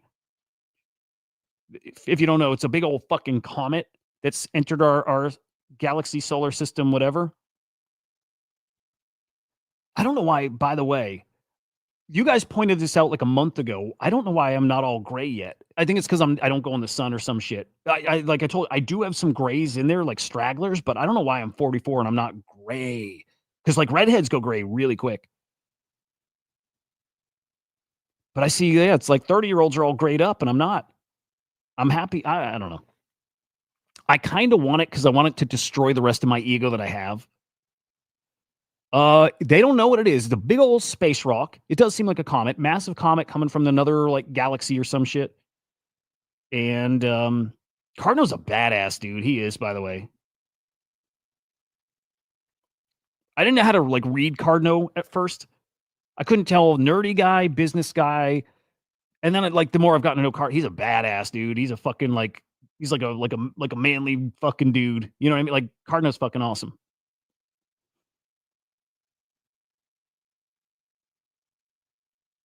Yeah, and he's a handsome fucking dude. He'll take Castro. Dude, a local friend of mine is like related to Castro. I'm trying to remember like the relation, but yeah, it was weird. Anyway, 3i Atlas is now on the backside of the sun.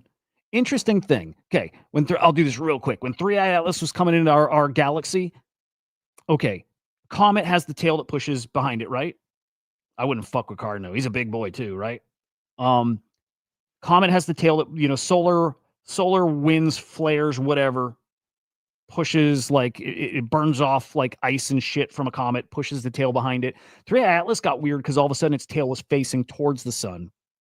And that was happening a little solar. Yeah, maybe that, Mike. Solar system, not galaxy, probably makes sense.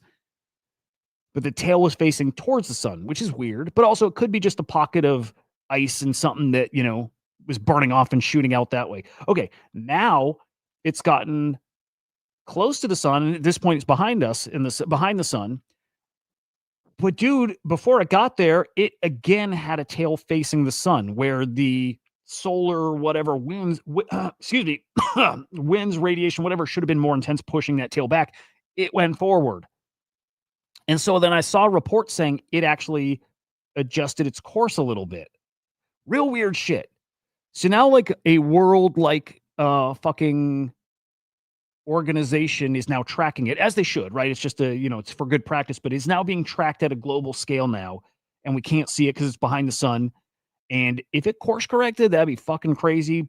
But we're gonna find out soon if that thing is really just a space rock or if it's like a scout ship or something, which would be so cool. Just bring it on. All right, White House. Let's see. This takes us all the way back to I was saying Trump's gonna win or run again in 2028, which is wild. East Wing expansion stages. Does this get wild, by the way, Cardno? I hope it does.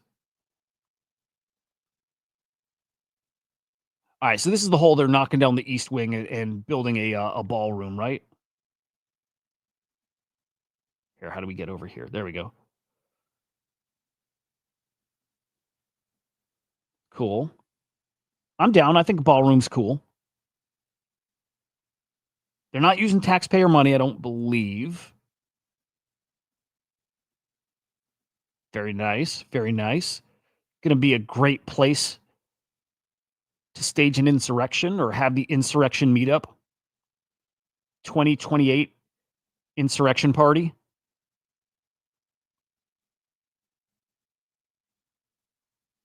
Down. Okay. Further down. Okay. Here? There we go. Oh, hang on. Yeah, okay, that's it. All right. Design plans commence. Our first president, George Washington, selected the site for the White House in 1791. I don't think I'll read all these. Rebuilding after War of 1812. I am retarded, guys. Rarebow. I'm so excited. I'm so excited. I went down a rabbit hole yesterday of hybrid aliens that come into your room and rape, apparently. And I'm like, it's pretty sweet.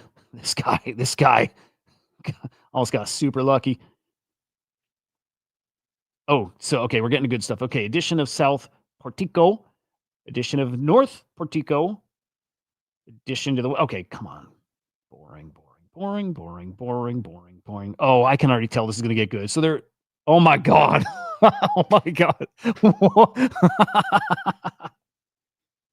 I think we found it. Okay, it's going to get better, too, I think. Are you shitting me with this? Okay. This is fucking insane. Okay, briefing room, Bill Clinton scandal. Affair with intern Monica Lewinsky was exposed, leading to White House perjury investigations. Okay. Muslim Brotherhood visit. Obama hosts members of the Muslim Brotherhood, a group that promotes Islamist extremism and has ties to Hamas. Oh, this is going to get funny, dude. Wait, I missed some? Well, they're on the right? We're working that way. Tennis pavilion. Hang on, we'll get there. Tennis pavilion. In 2020, First Lady Melania Trump oversaw the privately funded construction of a 1,200 square foot tennis pavilion on the South Lawn. Beautiful, tasteful. Go back to Clinton. Oh, okay. Leading to White House perjury investigations, the Oval Office trysts fueled impeachment for obstruction.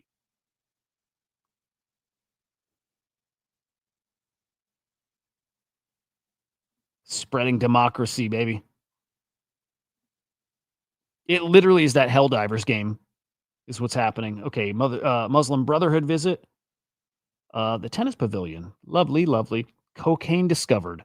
During Biden's administration, a U.S. Secret Service agent discovered a small zippered plastic bag containing cocaine in the West Wing entrance lobby. Speculation has pointed to Hunter Biden, an admitted drug user. Additional evidence includes a laptop seized in 2019, which contains photos of frequent drug use, alongside emails about foreign business dealings, Ukraine, China, involving his father, Joe, while he was vice. This is terrible, dude. I can't believe this is on the website. Wow. Trans Day of Visibility. The Biden-Harris administration hosted transsexuals at the White House in 2023 and goes to establish the Transgender Day of Visibility on the same day as Easter Sunday in 2024. I can't believe they have this on the website. North and South flagpoles. In June 25, Trump personally funded the installation of two 80-foot flagpoles on the north and south lawns of the White House. Anything spicy there? Rose Garden, Oval Office. Okay, that's it. That's fucking nuts, dude. What the fuck? These guys are insane, man.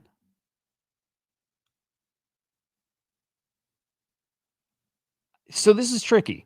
I love it. I also think it's awful. I hate it. I hate it. I love it because I like chaos, and I'm a burn it all down guy. I am that guy. Burn it all down.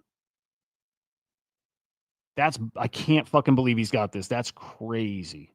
And wrong. And also hilarious. So I'm glad it's there.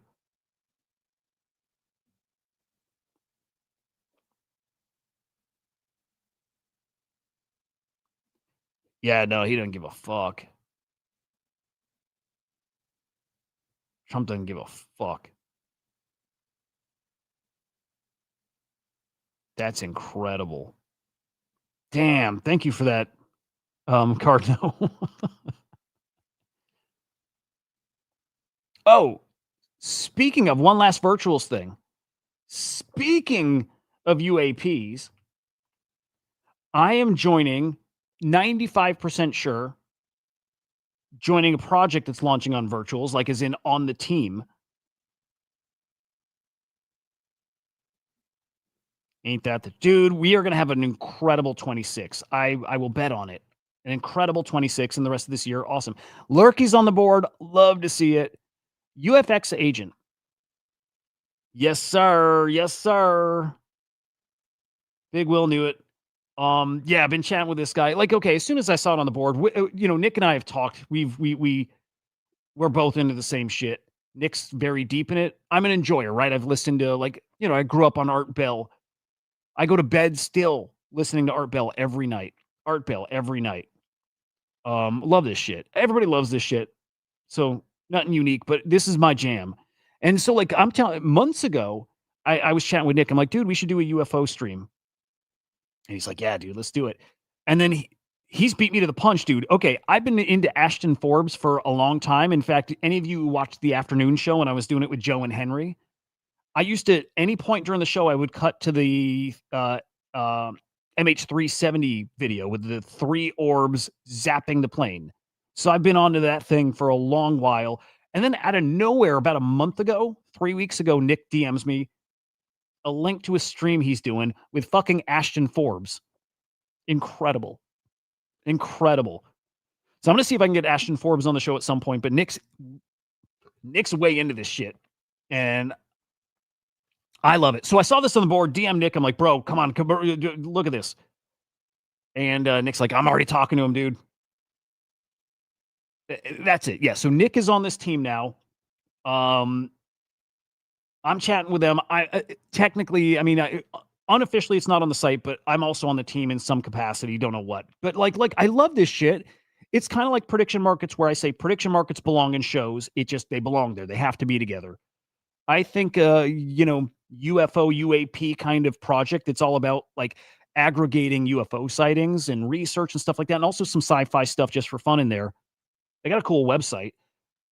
Needs content. If you want a content hack right now, UAP content is really, and I noticed this a year ago. I'm like, dude, if you want to get views, if you want to find your thing that's not like oversaturated, it's UFO UAP stuff. Because you got the old guard. You had the like George Knapp and who's the other guy? Oh, I hate when I'm drawing a blank. This is the fucking boomer brain. All the guys. Stephen Greer. Who's the guy who's always with Knapp? The handsome dude with the beard. Whatever. You probably, if you know the stuff, you know who I'm talking about. Anyway, there's those guys, but there's the new guard. It's like Vetted and Polarity, and there's just a few. Ashton Forbes, you put there too, kind of, but there's just a few. There's a few other big but it's just a few. And I'm like, if you want to have a channel with a topic that's going to have explosive growth, you do UAP, UFO kind of conspiracy theory shit. So anyway, I see UFX Network. It's a whole ecosystem. It's like, a site that just kind of categorizes this stuff and tracks it. And it's going to have, I love this, live cams, submit sightings, just track all this shit. And anyway, I saw it. I reached out. I'm like, dude, however I can help, just tell me. I would love to help. If that means general advice, but also streams covering UAP stuff and then tying it into, this and doing whatever. We go out IRL and UFO hunting, UAP hunting. I'm down. So anyway, probably will mention that or announce it this week, but you'll see me also on that team. And I think, dude, we got some fun stuff coming from this thing. It should be really fun. Really, really fun. Really fun. Mike, does YouTube punish you for posting? What kind of content, man? The UAP stuff? Or are we talking like we talked a lot of stuff today that I'm worried YouTube will, I don't worry about YouTube, but ding me for or block my video. Oh, UFO. No. I think at this point, because like, look, some of the quickest growing channels are like UAP channels. This guy, like I've been following this guy since he had like, I don't know, 3,000 subscribers, tiny. This is all, I think in the past like year, he's exploding. There like content about this stuff is there, but it's so small compared to what it's going to be. Because again, disclosure is starting to happen. we are going to get something like an announcement of they're real. We know the documentary's coming out in a couple of weeks. So we're going to get it's real. It's fucking real. And all of a sudden everyone's going to be talking this shit. So if you're a content creator, doing this is probably smart. I would like to. It's hard to find the time for it, but I would like to. But maybe I do it, kind of tied to the UXP thing.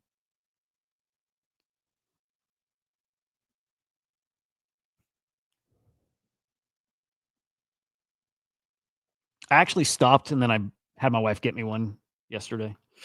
I love it, bros. It hurts my lungs so bad, but I love it. I'm not going to make it long, by the way. My lungs hurt so bad. So I already have a plan. I'm going to end up doing, and I should probably start setting this up, but I'm going to have a scavenger hunt with my seed phrase because I don't think I make it to 50. But it's good for you guys because, look, you have all the AI content. It's going to be so, I mean, you just tune into Will's show to get your virtuals fixed and beyond. But like there's content, I mean, it's going to be so much of it. But my wallets, I've been thinking about it. Either I pick like the 12 of you I'm closest with, and I give you each a seed phrase, and you somehow have to, I'm not going to tell anybody who got, you have to work together to piece together the whole seed phrase. And I might have to have one word that's hidden out there somewhere you got to find, but somehow we're going to have a scavenger hunt. It's like, think Ready Player One. You're going to find my wallets and have access to my NFTs when I die. It only happens once I die. But that's, I think about this a lot because I think it'd be fun. Got to go out in a fun way. So that'll happen at some point. And point there is I'm going to die of lung cancer soon, I think. Just putting that out in the universe. Not that I want it to happen, but I'm pretty sure it's going to happen. My lungs hurt really fucking bad.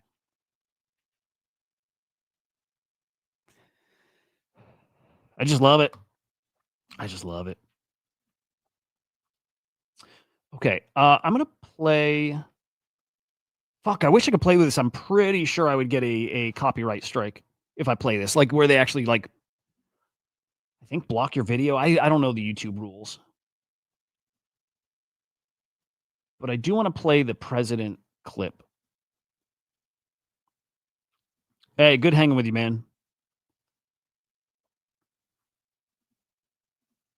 Would be easy. I mean, because I Zin, right? Dude, you know what I do sometimes just for fun? Zin, Nicorette, vape. Same time.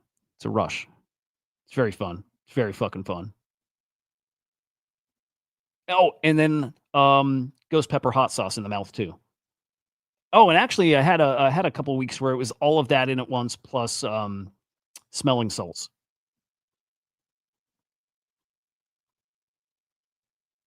True, Mike. I think that's true too.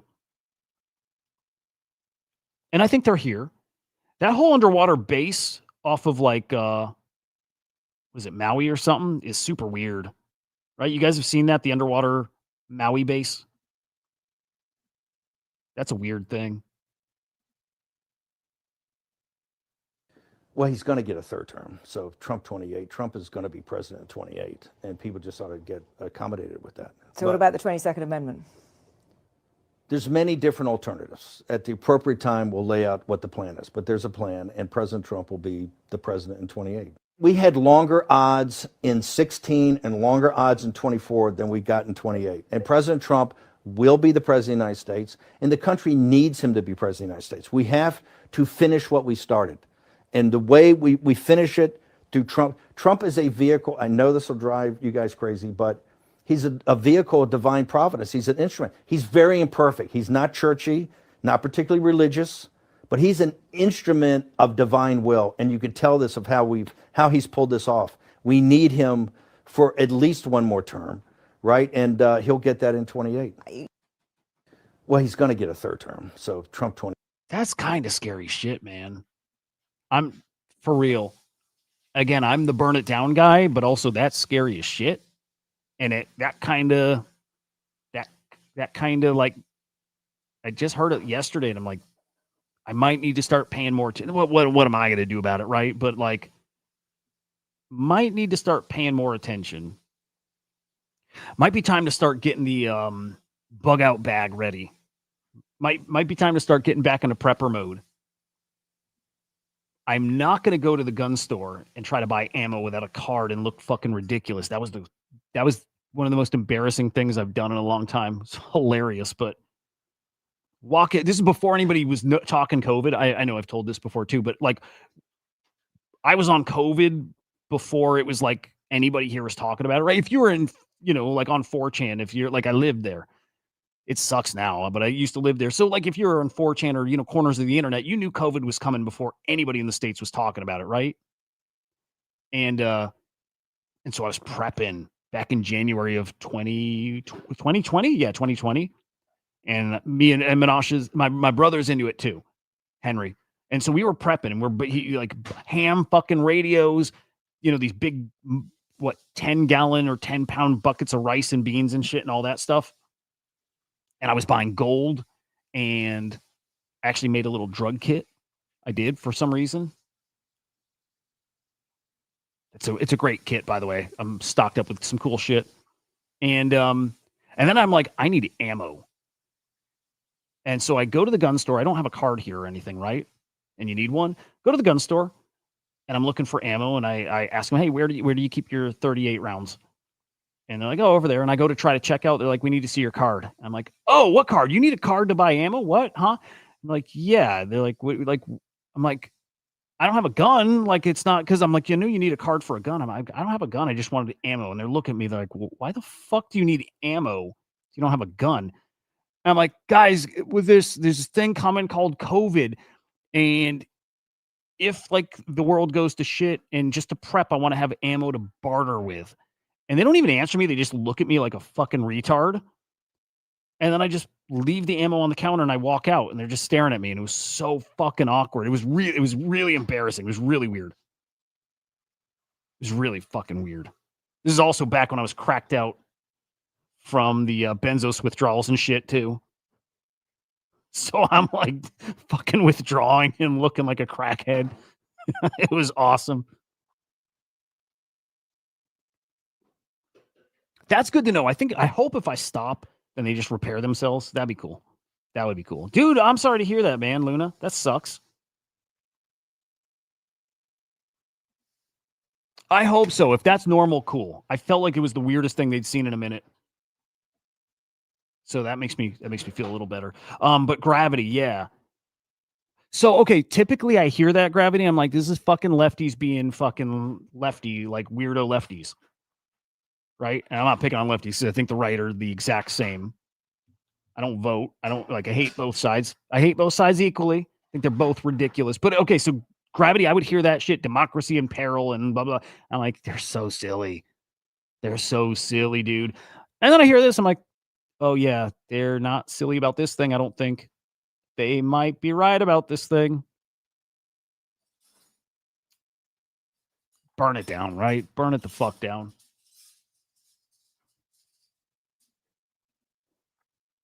It does need that. It does.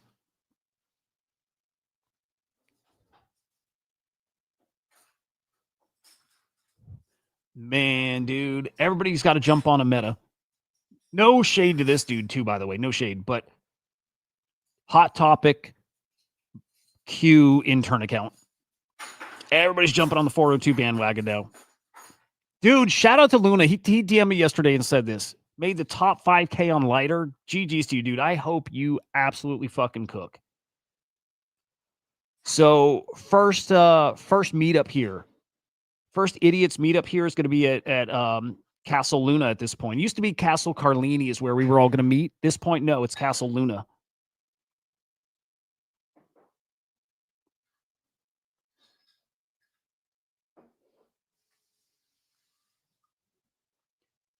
Mike. Here you go, Mike. There you go. Hey, DK bought one of these too, and he I think feels the exact same way I do. Changed the game. It is the best keyboard I've ever touched. I actually made my wife click around on it yesterday. I returned the big one. Remember, I bought the big one and the smaller one. Kept the small one. Dude, it is the fucking greatest thing I've ever typed on. It's so great. And like I was never a keyboard guy, and I'm sure you guys are not keyboard guys. And so I didn't think it would matter.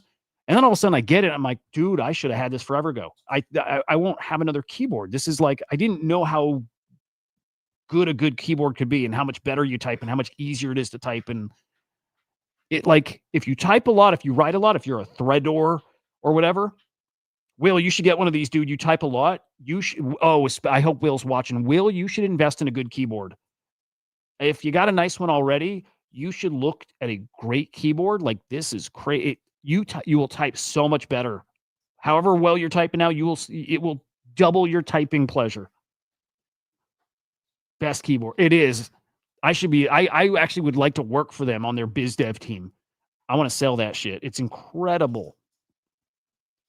Oh, no shit, Will. Wow.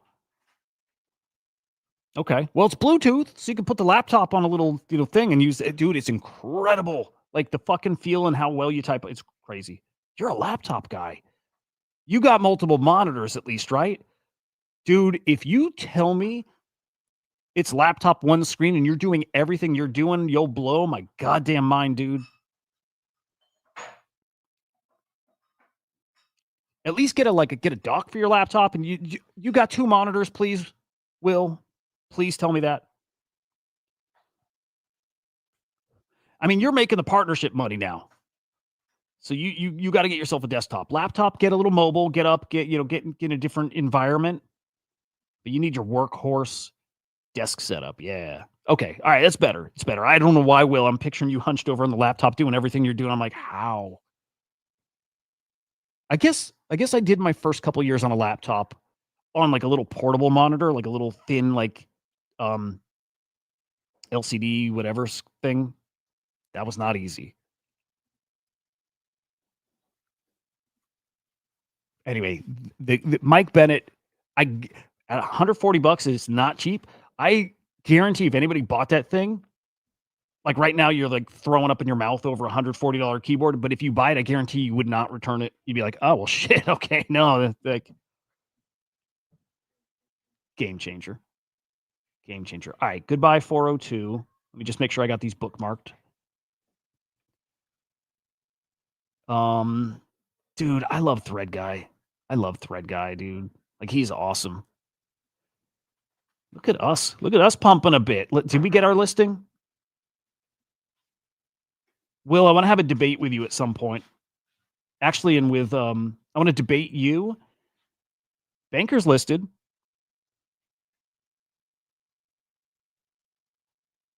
Oh, dude, super cool. Good for you, man. I'm happy seeing what you're doing. Like, the growth is inspiring, dude. Like, it's awesome.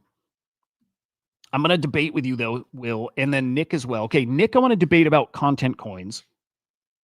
Saying, like, back to the Jesse promoting all the content coins and like, why are we doing this? Like, is there any good point to do it? So I want to debate about that. What was the one I wanted to debate you on, Will? I forget. Oh, it's kind of similar. Oh, I remember. It was projects launching a token and then launching another token. I wanted to have a debate about that. That'd be a fun one. Because, like, I actually have agreed with that before, and there's points where I agree with it. And then also I'm like, there's a reason why. It's not even that big of a deal, but there was a good reason why I make the case for it. What's up, girl?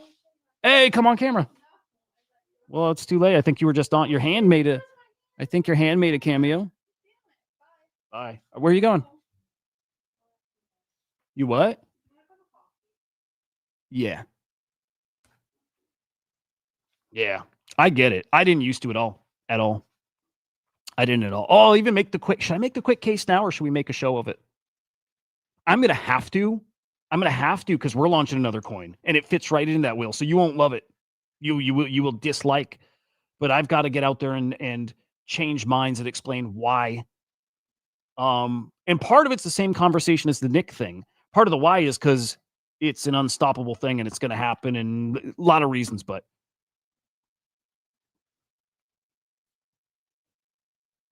Another coin or relaunch. Another coin. Yeah, another coin, another platform, another pillar. And I trust me, I was there. I'm like, the coin is the coin. The coin should be the coin for the ecosystem. It's got to be that. I was that guy. Yes, and Will, they're all going to do it. I bet you some of them won't. They'll resist it, but I think most of them will do it. Oh, you're saying relaunches. Yeah, even a relaunch. How do you feel about relaunches in general? Better than a separate coin?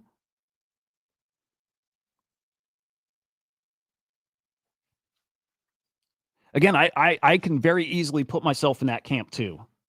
Even like I keep going back to the Cyberkongs relaunching the coin and want to change up things. I'm like, but the coin should have stayed how it was. Like that was the point. Like these things, like even Beanie's point, they should be immutable. And the fact that we change things, how do you invest in any of it? Yes, sir, dude. Is it possible virtuals will hit all-time high again? I think it's very possible. Let me see. I do think so. It's possible. Here's my biggest thing with virtuals. Here's the thing with, wow, dude. Look at the virtuals chart right now. Holy shit. Holy shit, dude.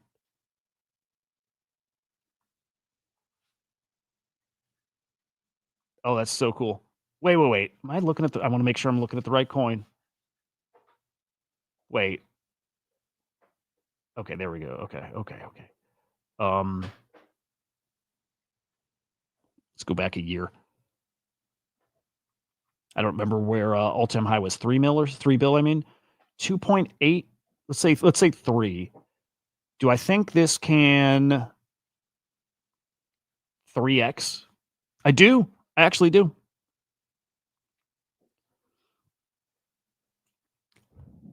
If I were betting that happens, I don't know if I would do it, but actually, no, I could talk myself right into it. Again, it goes back to the Coinbase or the base engagement. If they get a big old push from base, that's enough to do it. If they can keep cooking with some great launches here, I'm not sold on the robotics meta as much as I'm like, that is here to stay and it will work and make sense. I was talking, yesterday on the show, robotics, I think is hard for people to feel something. And I think you got to feel something when you're getting into coins, and it's got to be a thing that you can connect with and use and understand. And robotics is very hard, I think, because I'm like, I'm not using a robot and I can't picture when I'm going to use a robot. I feel like that's a decade or two away. And I think it's so unrelatable. So it'll matter, are the opportunities there in those coins? Do we see coins go from launch to a bill market cap or FDV or, a couple 100 mil? Well, then you get in because the price action's there. If it's that you believe in the sector or whatever, it's so hard. It's just so unrelatable. But yeah, virtuals can. It very much can. It very much can. I kind of would expect, because I do think things are going to get silly again, and I mean really silly, and then it's a matter of how silly. Does the Clarity Act push us into some like very interesting new territory where it's like just so much more institutional money's coming and new, just massive companies coming and building and just announcements fueling everything. Speaking of announcements, we still got to get to Ape Fest. I want to talk. I love what Yuga Labs is doing. I can't believe I'm a Yuga Labs bull, but I am. But if we get that and the euphoria and it's lasting longer than it has in these quick little bursts, then all-time high is definitely possible here. At the very least, there's a lot of upside here. Even if we don't hit all-time high, there's definitely, I could see a very easy 2x for this. Yeah, I'm still not trading yet because I still I'm not, I don't have the confidence about any of this right now. I don't. So I'm not buying any. Actually, the only thing I want to buy, I meant to mention this earlier, I think PUMPFUN is going to shock people. I think PUMPFUN is going to shock people. And it's just for simple reasons. It's just that its mindshare so small. I think they're underlooked. It's what is it? It's yield farming, right? They've got these vaults you park money in, you earn. It's kind of that simple. They're getting ready to launch and they'll have a marketing campaign behind it in the next like month. By the end of the year, V2 of the platform with new vaults. But what's interesting is they have hedge funds that are not in crypto yet that they're partnering with to launch vaults on their platform. And so it's a lot of money that's about to come into the platform. And I asked him yesterday during Space, I host their weekly spaces. And I'm like, would any of these hedge funds you're talking to right now be names we know? And dude, yeah, Quant.Fun. Yep, exactly. And so I asked that question. Smart guy. This is a Harvard grad and really, really smart guy. And So I mentioned that to buddies, like, it doesn't mean anything. You can kind of buy that, buy your way into into Harvard and whatever. I'm like, maybe, like, yeah, maybe I'm just assuming maybe that's true. But I'm like, it's not about that. It's about your connections, the kind of people and money this guy has connections with. Like, he's next door neighbors with Elizabeth Warren. These are the people he's connected to and talks to, and the kind of money funds that he has access to because of where he lives and where he's been and who he's around. So, like I said, would we know any of the names of these hedge funds? And he's instantly like, oh, yes. Like, instantly, he's like, yes, we just talked this morning to one. He's like, yes. So I think they're going to have some splashy announcements of X amount of dollars coming to the platform to, I don't know how it works exactly, but, money locked in this vault that you can then get access to the vault because they're going to be gated by maybe holding tokens. But I think they're going to have a big splashy announcement of the name of a company or hedge fund that is not in crypto in any way, and they want to get in for the first time and launching a vault, here in their ecosystem. This token was sitting at 150K market cap a few days ago. And I'm kicking myself for not buying because I think it's really fucking obvious where this one's going. Like, really, really, really, really, really fucking obvious. And I'll show you too. They have an advisor who's great. Big account too. I think they are so under the radar because they've not really marketed. They didn't, like, even when they launched, 3 days before the launch, it shows up on virtuals, and they hadn't been on shows or anything. I brought them on mine. This is now at a 400K market cap. This was sitting 150K just like 2 days ago. 2 days ago. I should have loaded up then. I think you'll see this at what? 2-3 mil with the announcement. If things get silly and it's a big name, big splashy, whatever, blah, blah, blah. 5 mil? Maybe 10 mil. I have no idea what the upside is on something like this. I have no clue. But what I do know is it takes very little to move a market like this. And I have a lot of trouble not seeing this, or no, I'm sorry, seeing this not at something like 2-3 mil, just as the whole market pumps. Really smart guy, smart team, smart builders. Again, really well connected. And when they drop the marketing plans, the V2 website, and the partners is where it's going to get interesting. And they're doing this interesting thing too with like custom vaults, like custom strategies, but custom vaults that trade specific assets. Like, really interesting. I hate talking about it now because, again, it doesn't take much to bring the price up, and I want some. Then again, I've only talked myself out of it because I am working with them. I am getting paid in token to host that spaces. So, like, I'm okay. But I'm looking at my stables. And I'm like, if you want to grow that pretty easily, for me, it might be smart to park it in this token. I think it's got a lot of upside. I'll show you to their advisor. Again, smart guy, well connected. This dude, Dennis. So Dennis advising, got the connections here in crypto, all that stuff. Like, they're doing a lot of big shit. Just want to put it on your radar, like DYOR, all that stuff. Yeah. Look, at 150, I would have just said, guys, don't do any research. Just buy it. Just that simple. Just buy it. But here at 400K, I still think there's a lot of upside. But, like, do some research. Understand what they're doing. Maybe why I'm bullish. I'm really bullish on them. They're on a very short list of things that I'm like sure about. Like, really, really sure about where this one's going. So we can talk more about them another time too. But they're really good. Oh, dude, very cool. No, very cool. Yeah, no, I mean, they're paying me like, I don't even know what's a typical advisor or whatever kind of fee. And I'm not advising, I'm hosting the Friday thing, but they're really nice. I've got tokens. I don't know when I get them or whatever. I don't care. I'm stupid. I don't value my time. I would do it for free. I just would. I just like doing stuff. I need to do the whale game. I need to start tweeting. God damn, I need to start tweeting. I have no motion on X. I don't tweet. This is the most profound fucking tweet I've put out in like months. And it's nothing, like, it's like, I'm kind of joking. It's not profound. I don't tweet. It's a big hole in my game. It's a big old hole in the game. But yeah, coming in like, also, so let me see. Slam. I try to not shill our stuff here. Yeah, it would change everything, right? Like, my show is just all organic, like, people, friends watching it now, which has been amazing. Well, I don't know if you know, I've been streaming every day for like almost 2.5 years now. So it's like all really organic, but I'm like, dude, it's so dumb that I don't tweet because it's the engagement hack. It's like I got the show, but like if people don't know it exists, it's kind of stupid. It's stupid. I got no money to hire anybody, dude.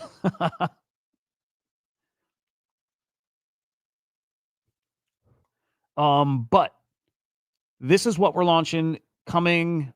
I thought it coming very soon within 2-ish months. It probably still is that, but it might be a little further out. This is like, look, the team hates if I say this, I'm sure. I call it Crypto Slam 2.0. That's just what I call it. It's like all the data, all the blockchain data, agentically, more than that, through a terminal. But then with these, what do I even call them? Smart metrics, or the proprietary metrics, and it's wallet intelligence. It's the wallet DNA stuff. It's measuring wallets' reputations and even the reputation of the token, kind of at that level. This and then more accessible in the terminal too. But then letting everybody else tap into it, right? Tap into it through the API, tap into it through the MCP server, transacting over x402, all this stuff. We've been doing this this has been in the works for years. We've been building this for years. It's so funny because when the agent thing popped off, we're like, dude, it's what we've already been doing. So obvious this was coming, but yeah, this is the big boy that is coming. And yes, this does have a different token, Slam token. And we do have a new utility coming for Swarm too, which will be awesome. I don't think I should have said that. So let me just say, I think there's new utility coming. I have no comment, but I think it will have a role in the ecosystem. And so does the Swarm agent. We'll continue to keep growing out him and his reach and what he does. Why am I putting that on the radar? Oh, because x402 meta AI about to explode again. Fucking finally, you know what it is? Here's what I'm starting to feel about AI. I need to get off this topic, dude. What did we max out at the AI market cap? It was 25 bill or so. Did we get to 25 bill? And I'm that guy and I thought I was wrong. I'm that guy that was saying it's going to be 100 bill. And I still stand by this, guys. In the next 10 years, we're going to see an AI token, like an AI project that's a top 10 crypto. We will see an AI coin that has a 100 bill market cap. I still believe that. Right? Because if OpenAI, launched something I mean, dude, look at this.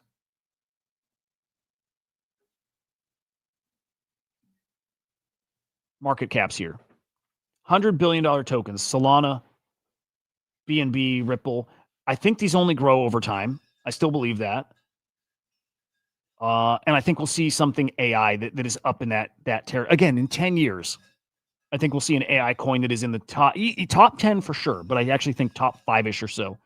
Anyway, the point of that is, after everything just kind of crashed and died off over the past, 6 months, I was a little less sure about that. Never not sure that AI wouldn't be everything we thought it would be. I still believe that. I still think 2030 is a really interesting date, like my target for when like the world is different, the jobs, the world's different because of jobs. Mostly that. And then UBI or UHI becomes like a topic, right? But I wasn't sure we'd see a new all-time high market cap. I wasn't sure. I think we might there. I think we might get there now, and it might be this cycle still, and we might. I'm, Spidey sense is tingling again. It's kind of tingling again. I would be looking at DeFi. Everybody's starting to say DeFi again. I'm starting to see it. We're working too much with too many platforms that have been baking now for a long time, and they work. Something like Kosher Capital works. Something like Symphony works. And as these things like fine-tune their trading strategies, when that trading thing happens, 80% on-chain transactions from agents, like when that happens, these explode. For the life of me, okay, Will, I'm curious your take here. I don't understand this. So like total market cap, 15.35 bill. 7 bill of that is Tether on Arbitrum. I don't understand why this is calculated in there. Can't understand it. So when I look at this, I'm like, dude, really? The market cap's at like 8 bill. It's not 15. Like it counts. I think it is some kind of AI ish ecosystem. I don't think that belongs. Like having a Tether, USD, whatever pair, whatever Tether on Arbitrum seems weird. I don't know why it's counted there, and nobody they haven't fixed it, and it's been this way for like 2 months. So when I report on it, I always just subtract that. But it's like now when people report, they say 15.3 bill market cap, and I'm like, it's not. I would never count this there, and that's half of it. So yeah, market's doing way less well than it might look like at first glance. But I do think it's going to come back and be pretty fucking spicy. By the way, hit the like on the show, and we're not done. We're going to do more, and also Ape Fest. If you don't know, though, guys, I stream my personal channel, Inside NFTs. Weekends, this is where I stream. It used to be every day was here. Now weekends over here. Hit the like on the show. Subscribe over here. Come on. Just is VPay up? VPay's been up a lot recently. Okay. Next meta coming, neobanks. People are starting to say that. We got one coming on Aster. Not Aster, I'm sorry, Plasma. We got a neobank right here. VPay looking great. That's a good looking chart right there. Decent looking chart. It's good. VPay's spicy. I want to get a Slam or Swarm card over there. All right, let's tidy up. Let me see. God, I gotta start tweeting. I hate me. I gotta start digging into Syfy or whatever it's called. I see Will tweet. I like Will tweet. I don't see enough, dude. For his active, this is back to the algo shit that's so broken. This guy hits it all day, every day, and I probably see. Thank you. I probably see 1/10 of his tweets, and they're great. Especially your articles. You've gotten really good. This is the Glazing Will show now. You've gotten really good at it, though, man. You've gotten really good. That's why I got to step it up. I see your shit, and I'm like, I got to be doing that. I've had articles on Yahoo Finance and shit, and I used to do that a lot every week, and I hate writing so much. But I owe it to my sweet keyboard to do it, to use it, to push it, to touch it. All right, check it out. Let's get to the Yuga updates. I'm really bullish on Yuga Labs, dude. And I'm a big Yuga Labs. Would you guys consider me a Yuga Labs fudder?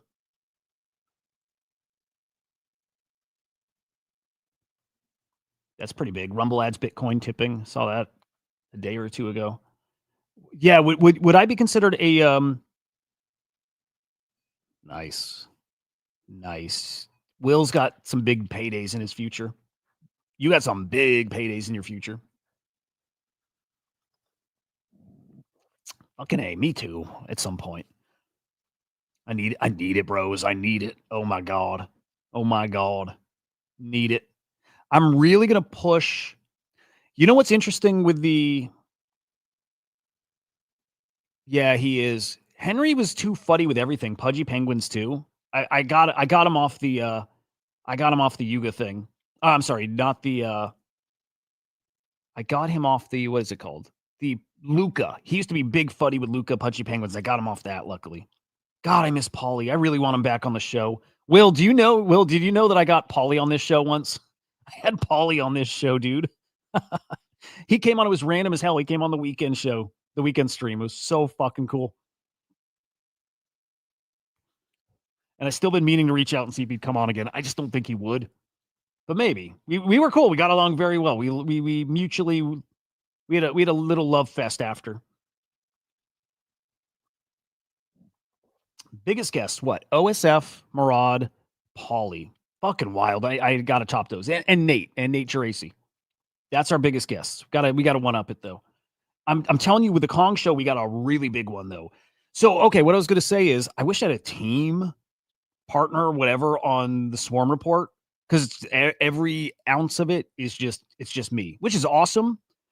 But with the Kong show, Oh my, there's a fucking team behind it. Graphics, and like it's going to go right on their account, right on the X account. So it'll have a little more visibility. It's going to have a push. It's going to stream. It will stream here. Twitch is going to be our primary like thing. Yes, dude. Yeah, he did. It's still, they're still cooking on that, but I'm not in it with it, whatever. So for the first time, I have a stream that's actually going to get like some TLC, some like care, and some people assisting with the research and the promotion, and again, the graphics and the biz dev side. I'm like, whoa, we're going to push that really fucking hard. Because if I can get a show where it's like, we foster it the way a show needs, look out. I'm hoping to make something big come out of that. And again, it's just a little side thing, but I'm hoping, right? Of course, I want to, yeah, I want more. I'm greedy. I want more. Okay, back to Yuga Labs. Okay, I'm not a fudder. Okay, cool. You know what? I think I'm fair with them. Because the way I always say it is I don't like what they're doing. Haven't liked what they're doing for years. Other than when Garga came back, right? I liked that. That I liked. But I FUD things. I'm not a Yuga Labs fudder, but I did not like anything they're doing. And that changed in the past couple weeks. When they announced, what was the announcement that I liked a lot? They had one announcement. I'm like, that's fucking Yuga Labs. That's Bored Apes. What was that announcement? Oh, the Ape Fest lineup. Big Boy and Clips and Kodak Black. But those three, like, that's Yuga Labs. That's Bored Ape vibes. That's it. That's the shit they should have been doing all along. It's all they should have been doing. Parties, IRL stuff, being like super fucking cool and exclusive and all. Anyway, Ape Fest last night. We got the performances. Big Boy, Clips, Kodak Black. I forget the other couple. Blau. Gordon is great, dude. He was there last night, which is cool to see the pictures. But okay, big announcements yesterday from Ape Fest. I don't think there was, well, no, I was going to say I don't think there was anything surprising, but there was, including this. Introducing Bored Ape Studios, a joint venture between Yuga Labs and Machi, Big Brother. First project, Bored Ape Yacht Club, the animated series. I actually, let's play it. I actually think that looks super fucking cool. Dude, but to spoil, and we'll get to each, they have an announcement with like Amazon or Amazon Gaming. They are officially launching a clubhouse, the IRL Clubhouse in Miami. We knew that's coming. It's literally coming, and it sounds incredible. The like mock-ups look incredible. Fucking, I am not fudding their decisions now. Complete opposite. The most bullish I've been on Yuga Labs in years.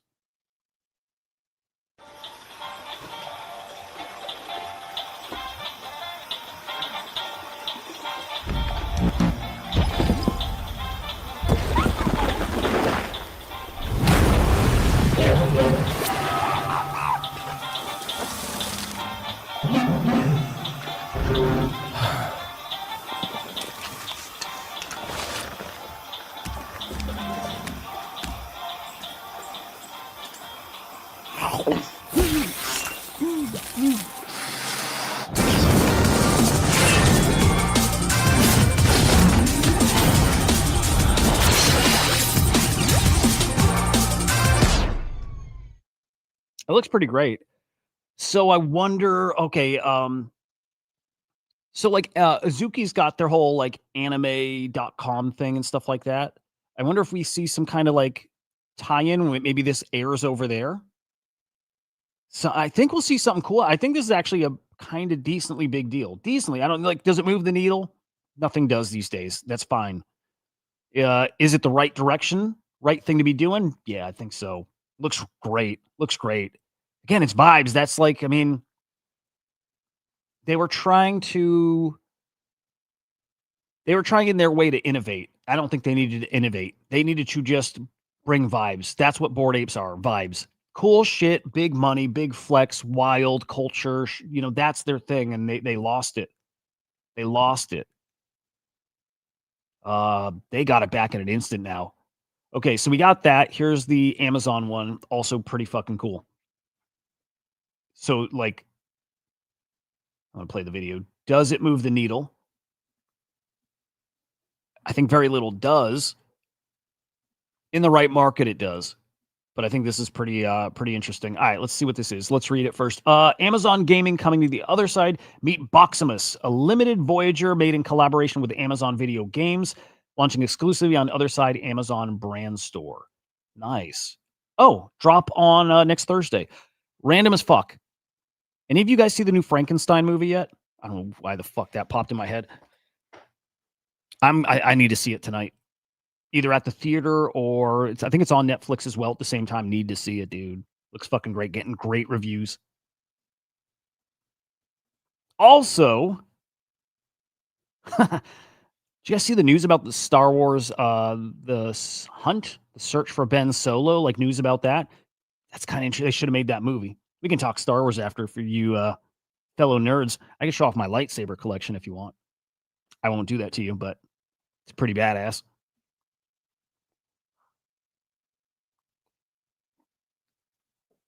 Oh, no audio. Okay, we just get a spinny box. It's a nice looking spinny box.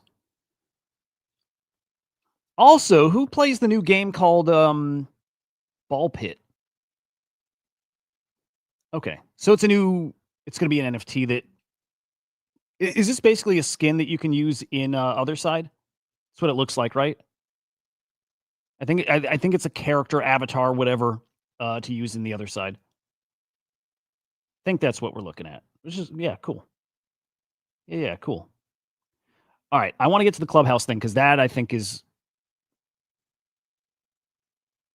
that's incredible. I wish Garga wasn't their spokesman. Like, I like him. I like him a lot. Never am I fuddy with those guys. I think they're fucking the best. He's not the Steve Jobs. Like, he is the Steve Jobs of Bored Apes, but I think they need a way more charismatic, punchy, fucking hypey guy. Like, I mean, I wish it were Gordon. I just feel like they need that. Also, I might be wrong. Apparently they don't, because this is working for me. It's getting me excited. Again, not shade on, directed at that at Garga. I think he's excellent.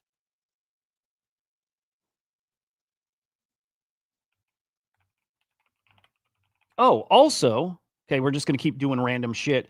Who's heard of this new game that came out, I think 2 days ago, called Dispatch? Anyone? Because I know there's some gamers here. Needs to be on your radar. Looks fucking amazing. It is. I'll play a trailer after. It's like the Telltale games, like kind of a choose your own adventure kind of game. It's like Invincible or The Boys mixed with, the Telltale games, like phenomenal animations, interactive the whole way. And they got voice actors like Aaron Paul, from like Breaking Bad dudes, like a voice actor. It looks fucking amazing. All right, we got Coda Nexus live November 12th. No idea what this is.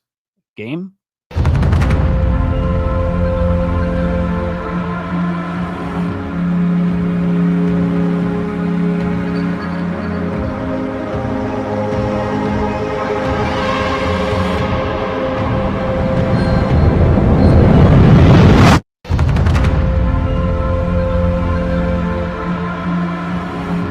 Sorry. Yeah, okay. I don't know if it's a whole game or like a persistent part of other side, or if it's like a mini event kind of game that they're doing. Okay, this was pretty big. This was a pretty big announcement. Okay, there is an Other Deed strategy coming to TokenWorks. Actually, I think it's live right now. Let me check. I think it's live. And it's got a really interesting element to it. Like, every single one of these comes with a different flavor. All of them are doing their own little iteration of it. And it's a really, really cool one. Let me see. Is it live? It's not. I thought it was supposed to get released at Ape Fest. Well, Ape Fest is still today. Okay, so maybe it launches today. Okay, if I remember correctly, a percent of the fees actually go to buying back Ape strategy. Real smart. It's pretty damn smart. I like it. It's like this like goodwill gesture, right? To like support other people building around the ape ecosystem. And that's kind of what Ape strategy is.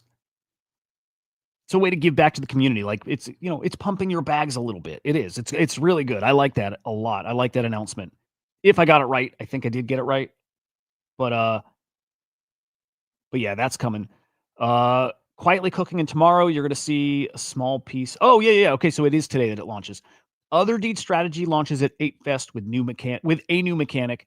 In addition to buying Other Deed NFTs, 0.5% of fees go to buying and burning Apester. Will, really glad you came here today, man. Hope your day's awesome. Your evening, whatever. Yeah, let's chat soon.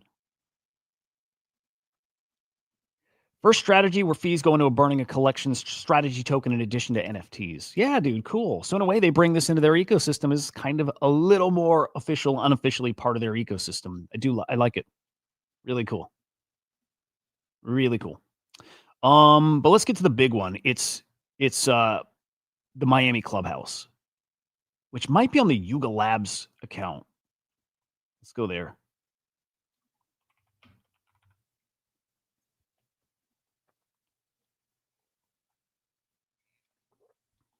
All right, let's see.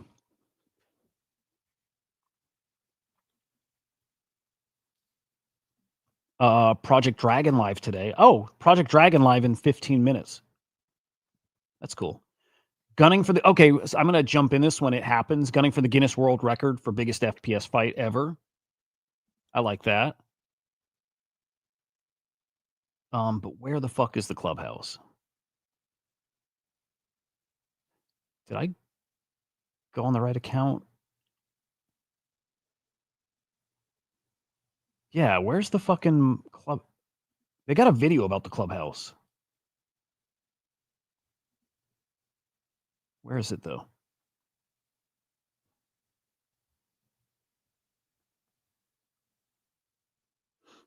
Oh, here's something else.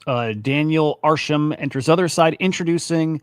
Okay, so here's what it is. It's a couple custom avatars to use in the other side. So you got the Amazon one, and you got this like fine art one. That's cool. So very artsy. Oh, only 300 of that.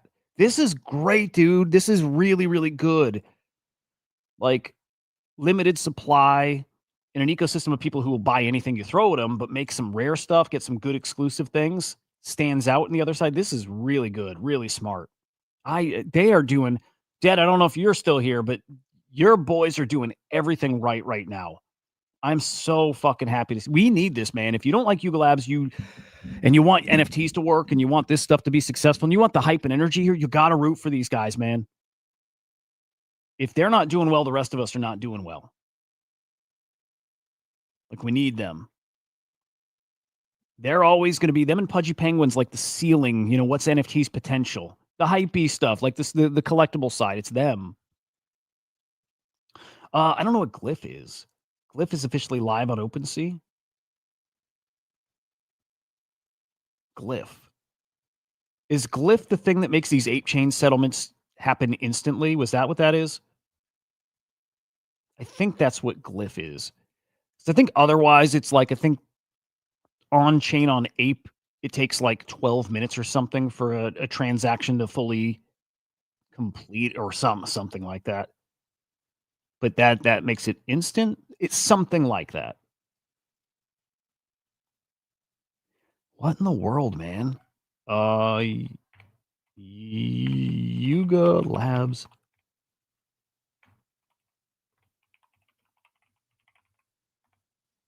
All right, let me see.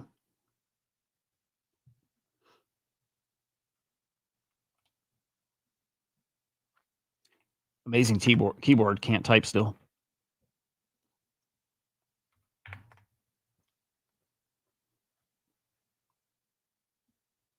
Yeah, here we go. You show up to the concierge desk to pick up your BOIC black card with embedded NFC tech. You're going to need that because there's parts of the clubhouse that are accessible to everybody and parts that only you can access. Behind the concierge desk, you'll notice liquor lockers, each with an Apes number emblazoned on the label. If it's during the day, maybe you stop by the cafe in the library. It's just a cozy spot to scroll, read, trade, checkerboard tiles, brass fixtures. The walls are lined with BOIC archives and signed posters. Or maybe you step outside to my favorite part, into the heart of the clubhouse, the tree bar. a sculptural oak canopy that rises over the rooftop. This is where live music happens and where whiskey flows from cask marked BOIC. For dinner, you head into the dining room. It's meant to evoke an Everglades supper club or a secret society. Deep green banquets, palm pattern wallpaper, and custom plates and glassware that you guys are definitely gonna fucking steal. Behind a hidden painting of Curtis in the dining room, there's a door. You push through and you're in the speakeasy. Billiards, records, game table, cozy shit. Look, we've got an incredible design agency, VT Pro, helping make sure the clubhouse is the right mix of luxurious and cozy with BOIC and all the details. And we start construction in January.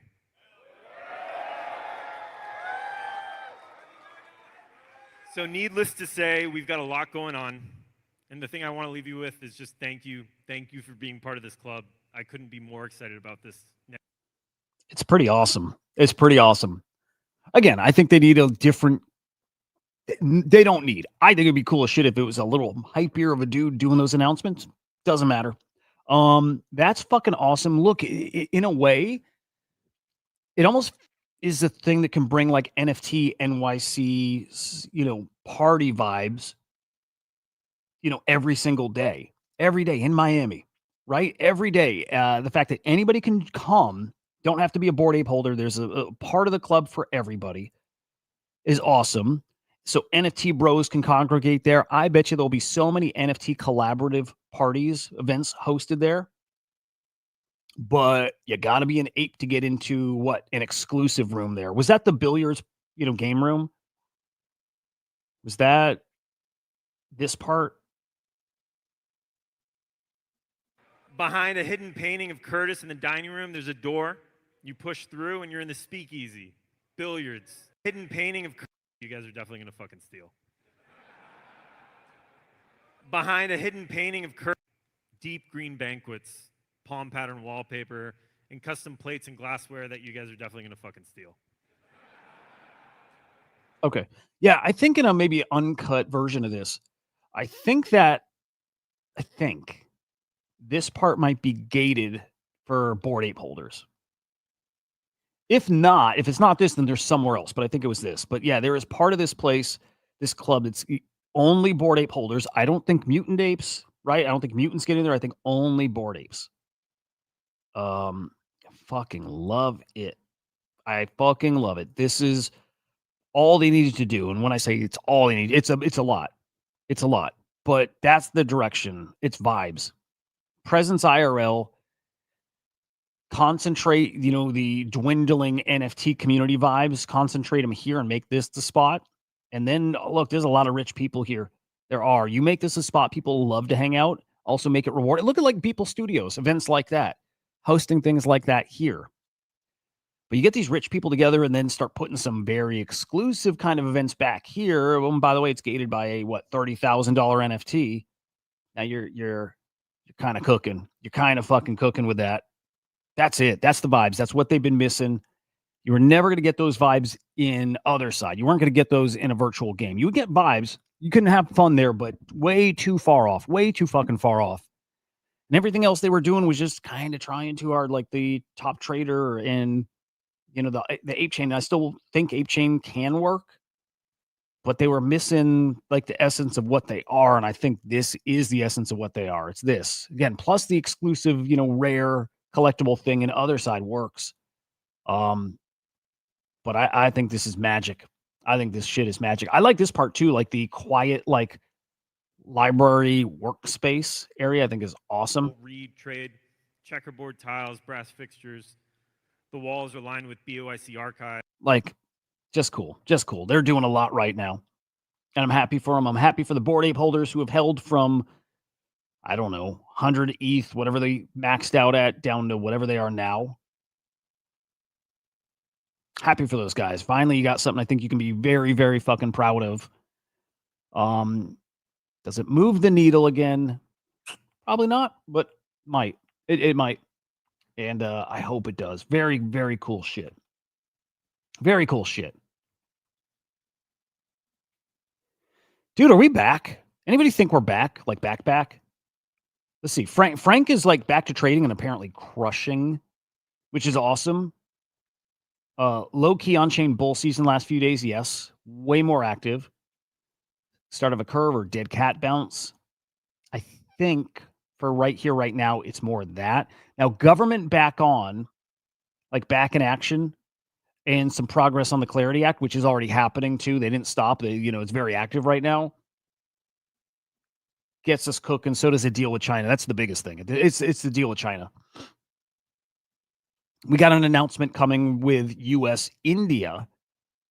Could move the needle. Yeah, also saying x402 slightly overhyped, but agents being able to send money. Yeah.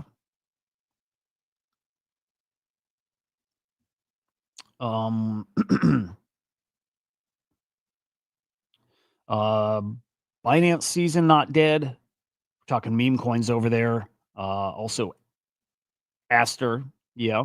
CZ getting the pardon also can move the needle. CZ back with Binance does crazy shit, rains down I don't know what, airdrops. I have no idea. By the way, we're getting a CZ fucking Peter Schiff debate, which will be awesome. Solana needs a new narrative. Yeah, maybe led by x402. No. Pump. I think they just got to lean into the streaming stuff. Get the airdrop out there. They just acquired a trading bot platform thing. I hope. Oh no, literally yes. Yeah. Holiday's gonna be lit. Literally, yeah. Lighter drop coming. Yep. What else we got? Prediction market thing still too. Prediction market. Gonna look even better over there, I believe. As in like opportunities and yeah, just money to be made. So yeah, looking good. I don't think we're back yet.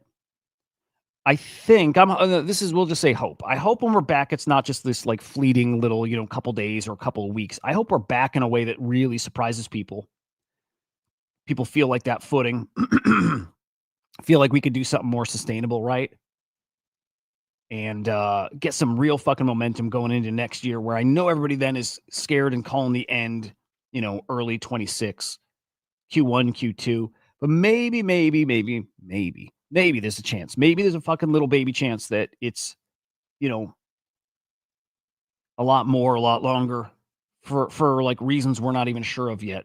Things I'm sure of is the growth that's coming as far as money coming on chain, builders coming on chain, all that stuff. That I'm very sure is coming next year. So we'll see if it moves the needle. Quick look at prices because we didn't look really. Bitcoin 111, ETH 3900, Ripple 260, Solana 192. Yeah, dude. I mean, pretty decent 24 hours and up on the week across the board. Looking all right here, fam. Looking all right. So we'll see. Definitely not saying we're back yet, but we're getting closer. All right. We got our launches coming soon. If you think the 402 meta is going to cook, right? If you ignore everything I'm saying, and by the way, again, you're looking for projects using it. We are using it. If you're looking for the 402 meta to cook, I'll just say our agent is, well, I can just say I expect to be listed on CoinGecko. We've already submitted that. We are using 402. It is super hypey. People are speculating on this shit. As much as I'm fudding the narrative out there, the hypey shit, if it's there, it's there. And you can play it. So I'm watching to see the swarm get listed here.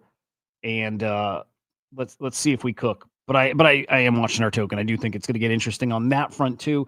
We got our main platform coming soon, which will get spicy. Lots to be excited about still. So there we go. Last thing on Yuga Labs. One last thing. They have a collab with Snoop Dogg, a mint on Telegram. It's not a sticker. It's another avatar. Okay. Oh, that's what the green is from. I was wondering. Okay, they had a tweet the other day with green, and I'm like, is that an abstract tease? It was like Bored Apes, OpenSea, and then this green. I'm like, is that an abstract tease? No, it's this Snoop Dogg. But again, not stickers, an avatar. That's cool. Real cool. Okay. Dig it. All right, guys, we'll wrap there. Follow me at HUDAH_idiot on X. Hey, Justin, good to see you, man. Real good to see you. Hit the like on the show. Follow me at HUDAH_idiot on X. Subscribe on YouTube. It's Inside NFTs. That is my personal channel. But for Monday through Friday, and again, a lot of really, really awesome guests coming this week. Those streams, 9 a.m. Eastern time over on Crypto Slam. So subscribe over there as well. And then I'll be live tomorrow morning, same time, same places. 8 a.m. Eastern time. Let's say like 8:30 Eastern time, but you'll catch me YouTube, Abstract, X, PUMPFUN, whatever. Hope your day's great. I hope I report back to you tomorrow with some stories from the from some other dimension. I hope. Kids, if the kids are gone, we're going deep. We're going deep. Can't wait. All right, have a great day. We usually pump on Sundays. Will it happen tomorrow? Hey, we'll see. We'll fucking see. You're great. Thank you, Justin. Appreciate you, buddy. All right. We'll catch you later, guys. That was fun. A lot of fun today. Goodbye, x402.